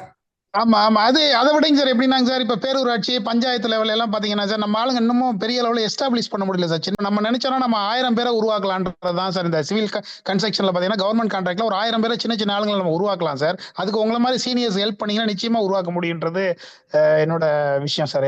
எனக்கு தெரிஞ்ச விஷயம் வச்சுக்கலாம் சார். உருவாக்கலாம், கண்டிப்பா ஆமா சார். உருவாக்கலாம். என்னோட எக்ஸ்பீரியன்ஸ் சொல்றேன் உங்கள்ட்ட. நான் சரிங்க. படிச்சு முடிச்ச உடனே சென்ட்ரல் கவர்மெண்ட் சிஇசிஆர்னு காரைக்குடியில் ஒன்று இருக்கு. அதில் நான் வந்து கான்ட்ராக்டரா போனேன். 100 ப்ராஜெக்ட் நான் பண்ணேன். கிட்டத்தட்ட 105 ப்ராஜெக்ட் பண்ணேன். ஆனால் ப்ராஃபிட்டும் இருந்துச்சு, அதில் நிறைய ஃபார்மாலிட்டிஸ் இருந்துச்சு. அப்படியே அந்த 100 ப்ராஜெக்ட் பண்ணும்போது அங்கே வேளாக்கில் 800 850 அந்த ஸ்டாஃபையும் பழகி அவங்களுக்கு வெளியே வீடு கட்ட வந்து பிரைவேட் கான்ட்ராக்ட் ஆகிட்டேன். ஆனால் பிரைவேட் கான்ட்ராக்டர் தான் லைஃப் நல்லா இருக்கு. கவர்மெண்ட்ல அதுக்குன்னு ஒரு தனி எஸ்டாப்ளிஷ்மெண்ட் தேவைப்படுது சார். நம்ம இது ஒரு நாள் டீடைல்டா டிஸ்கஸ் பண்ணலாம் சார். டிஸ்கஸ் பண்ணலாம். ஆமா சார், கண்டிப்பா சார். சின்ன சின்ன வேலைகள் எடுத்து பாக்குறான் தான் நான் ஹெல்ப் பண்ணலாம் சார். இப்போ நான் நிறைய பேர் பண்ணிருக்கேன். இல்லைங்க சார், அது என்னன்னா சார், இப்போ வந்து ஆக்சுவலா என்னாச்சுன்னா ஒரு என்ன சொல்றது, இப்போ அந்த மாதிரி அவங்களுக்கு ஒன்று அப்ரோச் என்னென்ன மாதிரி சின்ன சின்ன பேரூராட்சியில் எப்படி வாங்க முடியும், முனிசிபாலிட்டியில என்ன பண்ண முடியும், அவங்களுக்கு வந்து என்ன மாதிரி சப்போர்ட் பண்ண முடியும்னா கவர்மெண்ட் கான்ட்ராக்டர் சின்ன சின்ன கான்ட்ராக்டர் சப்போர்ட் பண்ணாங்கன்னா இவங்க எஸ்டாப்ளிஷ் பண்ணுவாங்கன்றதான் சார் பார்த்தேன். அது என்னன்ட்டு சார் அப்படி பண்ணலாம். அப்படி பண்றதோட எப்படி நிறைய டிஸ்கஸ் பண்ணலாம். அப்படி பண்றதோட நம்ம டெவலப் பண்ற இன்னொரு வழி இருக்கு சார். நம்ம வேலையெல்லாம் இப்ப நான் லே அவுட்லாம் போடுறேன் சார். லே அவுட் போடுறது மட்டும் இல்ல, அடுத்தவங்க போடுற லே அவுட்லயே நான் போய் ஒரு 5 பில்டிங் 4 பில்டிங் கட்டி கொடுக்குறேன் சார். அந்த மாதிரி ஒரு வாய்ப்புல நம்ம லே அவுட்ல எல்லாம் நம்ம கம்யூனிட்டில உள்ளவங்களுக்கு நம்ம கொடுத்தோம்னா அவங்க கட்டினாங்கன்னா அவங்களுக்கு கட்டுறதுக்கு ஒரு வாய்ப்பு இருக்கும். நம்ம ப்ரொமோட் பண்ணிட்டு போயிடலாம் சார். நம்ம டீடைல்டா டிஸ்கஸ் பண்ணுவோம் சார். சரிங்க சார். வேற யாரும் பிசினஸ் இன்ட்ரடக்ஷன் இருக்கீங்களா? 5 பேர் போட்டிருந்தாங்க. டேலி ஒருத்தர் பண்றேன்னு சொல்லியிருந்தாரு. நம்ம சுத்தாங்காத்து சார் வந்து இதுல இருக்காரு, ட்ரெயின்ல இருக்காரு, அதனால அவரால் பேச முடியல. 9:30 ஆக போகுது. இன்னும் 9:30க்கு முடிச்சிரும் சார். அவ்வளவுதான். நம்ம என்ன பண்ணலாம், வேற யாருக்கும் ஒப்பீனியன் இருந்தா சொல்லுங்க. ஸோ நெக்ஸ்ட் யாருன்னா உங்களுக்கு 1 ஹவருக்கு உங்களோட பிசினஸ் பிரசன்ட் பண்ண முடியும். இப்ப ரமணன் சார் மாதிரி பண்ணணும், நம்ம பிசினஸ் வந்து எல்லாருக்கும் இன்ட்ரெஸ்டிங்கா இருக்கும். சாருக்கு 1 ஹவர் பார்த்தா சார். ஆமா, அவரு ரொம்ப ஃபர்ஸ்ட் இது ரொம்ப சூப்பரா பண்ணிட்டாரு. இப்ப அவரை மேட்ச் பண்றது எக்ஸலன்ட்னு சொல்லலாம் சார். அந்த வார்த்தையை அழகா அவர் யூஸ் பண்ணலாம். இனிமே பண்றவங்க அவரை மேட்ச் பண்றது ரொம்ப கஷ்டம். அதுதான் இல்ல நான் என்னை பத்தி சொல்றதுக்கு இல்ல, நான் 1 மணி நேரம் என்னை உட்கார வச்சுட்டாருன்னு சொல்லலாம். அவ்வளோடய எனக்கு பெரிய விஷயமா தெரிஞ்சுச்சு. சரவணன், திருச்சியில இருந்து சரவணன் சார், நீங்க சொல்லுங்க சார், உங்களோட பிசினஸ் பத்தி சொல்லுங்க. அடுத்தது நம்ம ராமதுரை சார் ஏதோ பேசணும்னு சொன்னாரு. பேசின உடனே நம்ம க்ளோஸ் பண்ணிக்கலாம் sir meeting. Trichy Saravanan sir நீங்க பேசுங்க.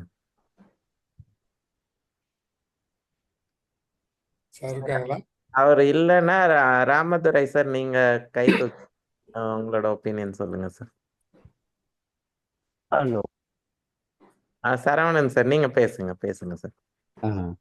என் பேரு சரவணன் சார். ஆக்சுவலா நான் வந்து சென்னையில தான் இருந்தேன். சாஃப்ட்வேர், நான் கொஞ்சம் சாஃப்ட்வேர்ல இருந்துட்டு ஐ ஸ்டார்டட் என்னோட ஓன் மேனுஃபேக்சரிங் இண்டஸ்ட்ரி ஸ்டார்ட் பண்ணியிருக்கேன். இது நீங்க வெல்டிங் இண்டஸ்ட்ரி உங்களுக்கு தெரியும்னு நினைக்கிறேன். இது வெல்டிங் கன்சியூமபிள் ப்ரொடக்ஷன், மிக் வெல்டிங் வயர்னு ஒன்று கேள்விப்பட்டிருப்பீங்க.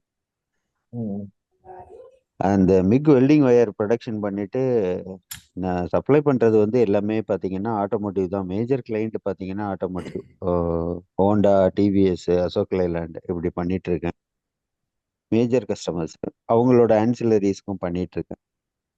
என் பிளான்ட் வந்து இங்க நம்ம திருச்சி தஞ்சாவூர் ரோட்ல இருக்கு. சாஃப்ட்வேர்ல இருந்து எப்படி அந்த வேற டிஃப்ரெண்ட் லைனுக்கு போனீங்க சார்?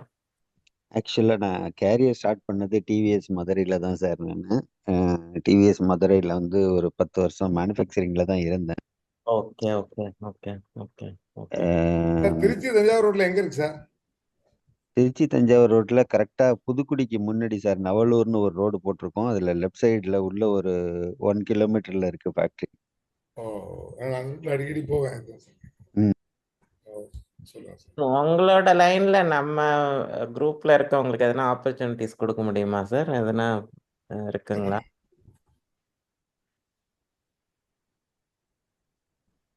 ஓகே. மியூட் பண்ணிட்டேன். சார் ராமதுரை சார் நீங்க பேசுங்க. சார் ஹலோ கேட்குதா சார்? சொல்லுங்க சார் ஹலோ சொல்லுங்க. Happy new year sir doctor sir and நம்ம ரிலேட்டிவ் எல்லாமே ஹாப்பி நியூ இயர் சார் எல்லாத்துக்கும் ரொம்ப நன்றி sir. Happy new year sir. Sir அப்புறம் மிஸ்டர் ரமணன் எக்ஸ்பிளனேஷன் ரொம்ப சிறப்பாக இருந்தது சார். ஸோ அதனால் ரொம்ப தேங்க்ஸ் பண்ணிக்கிறேன் மிஸ்டர் ரமணனுக்கு.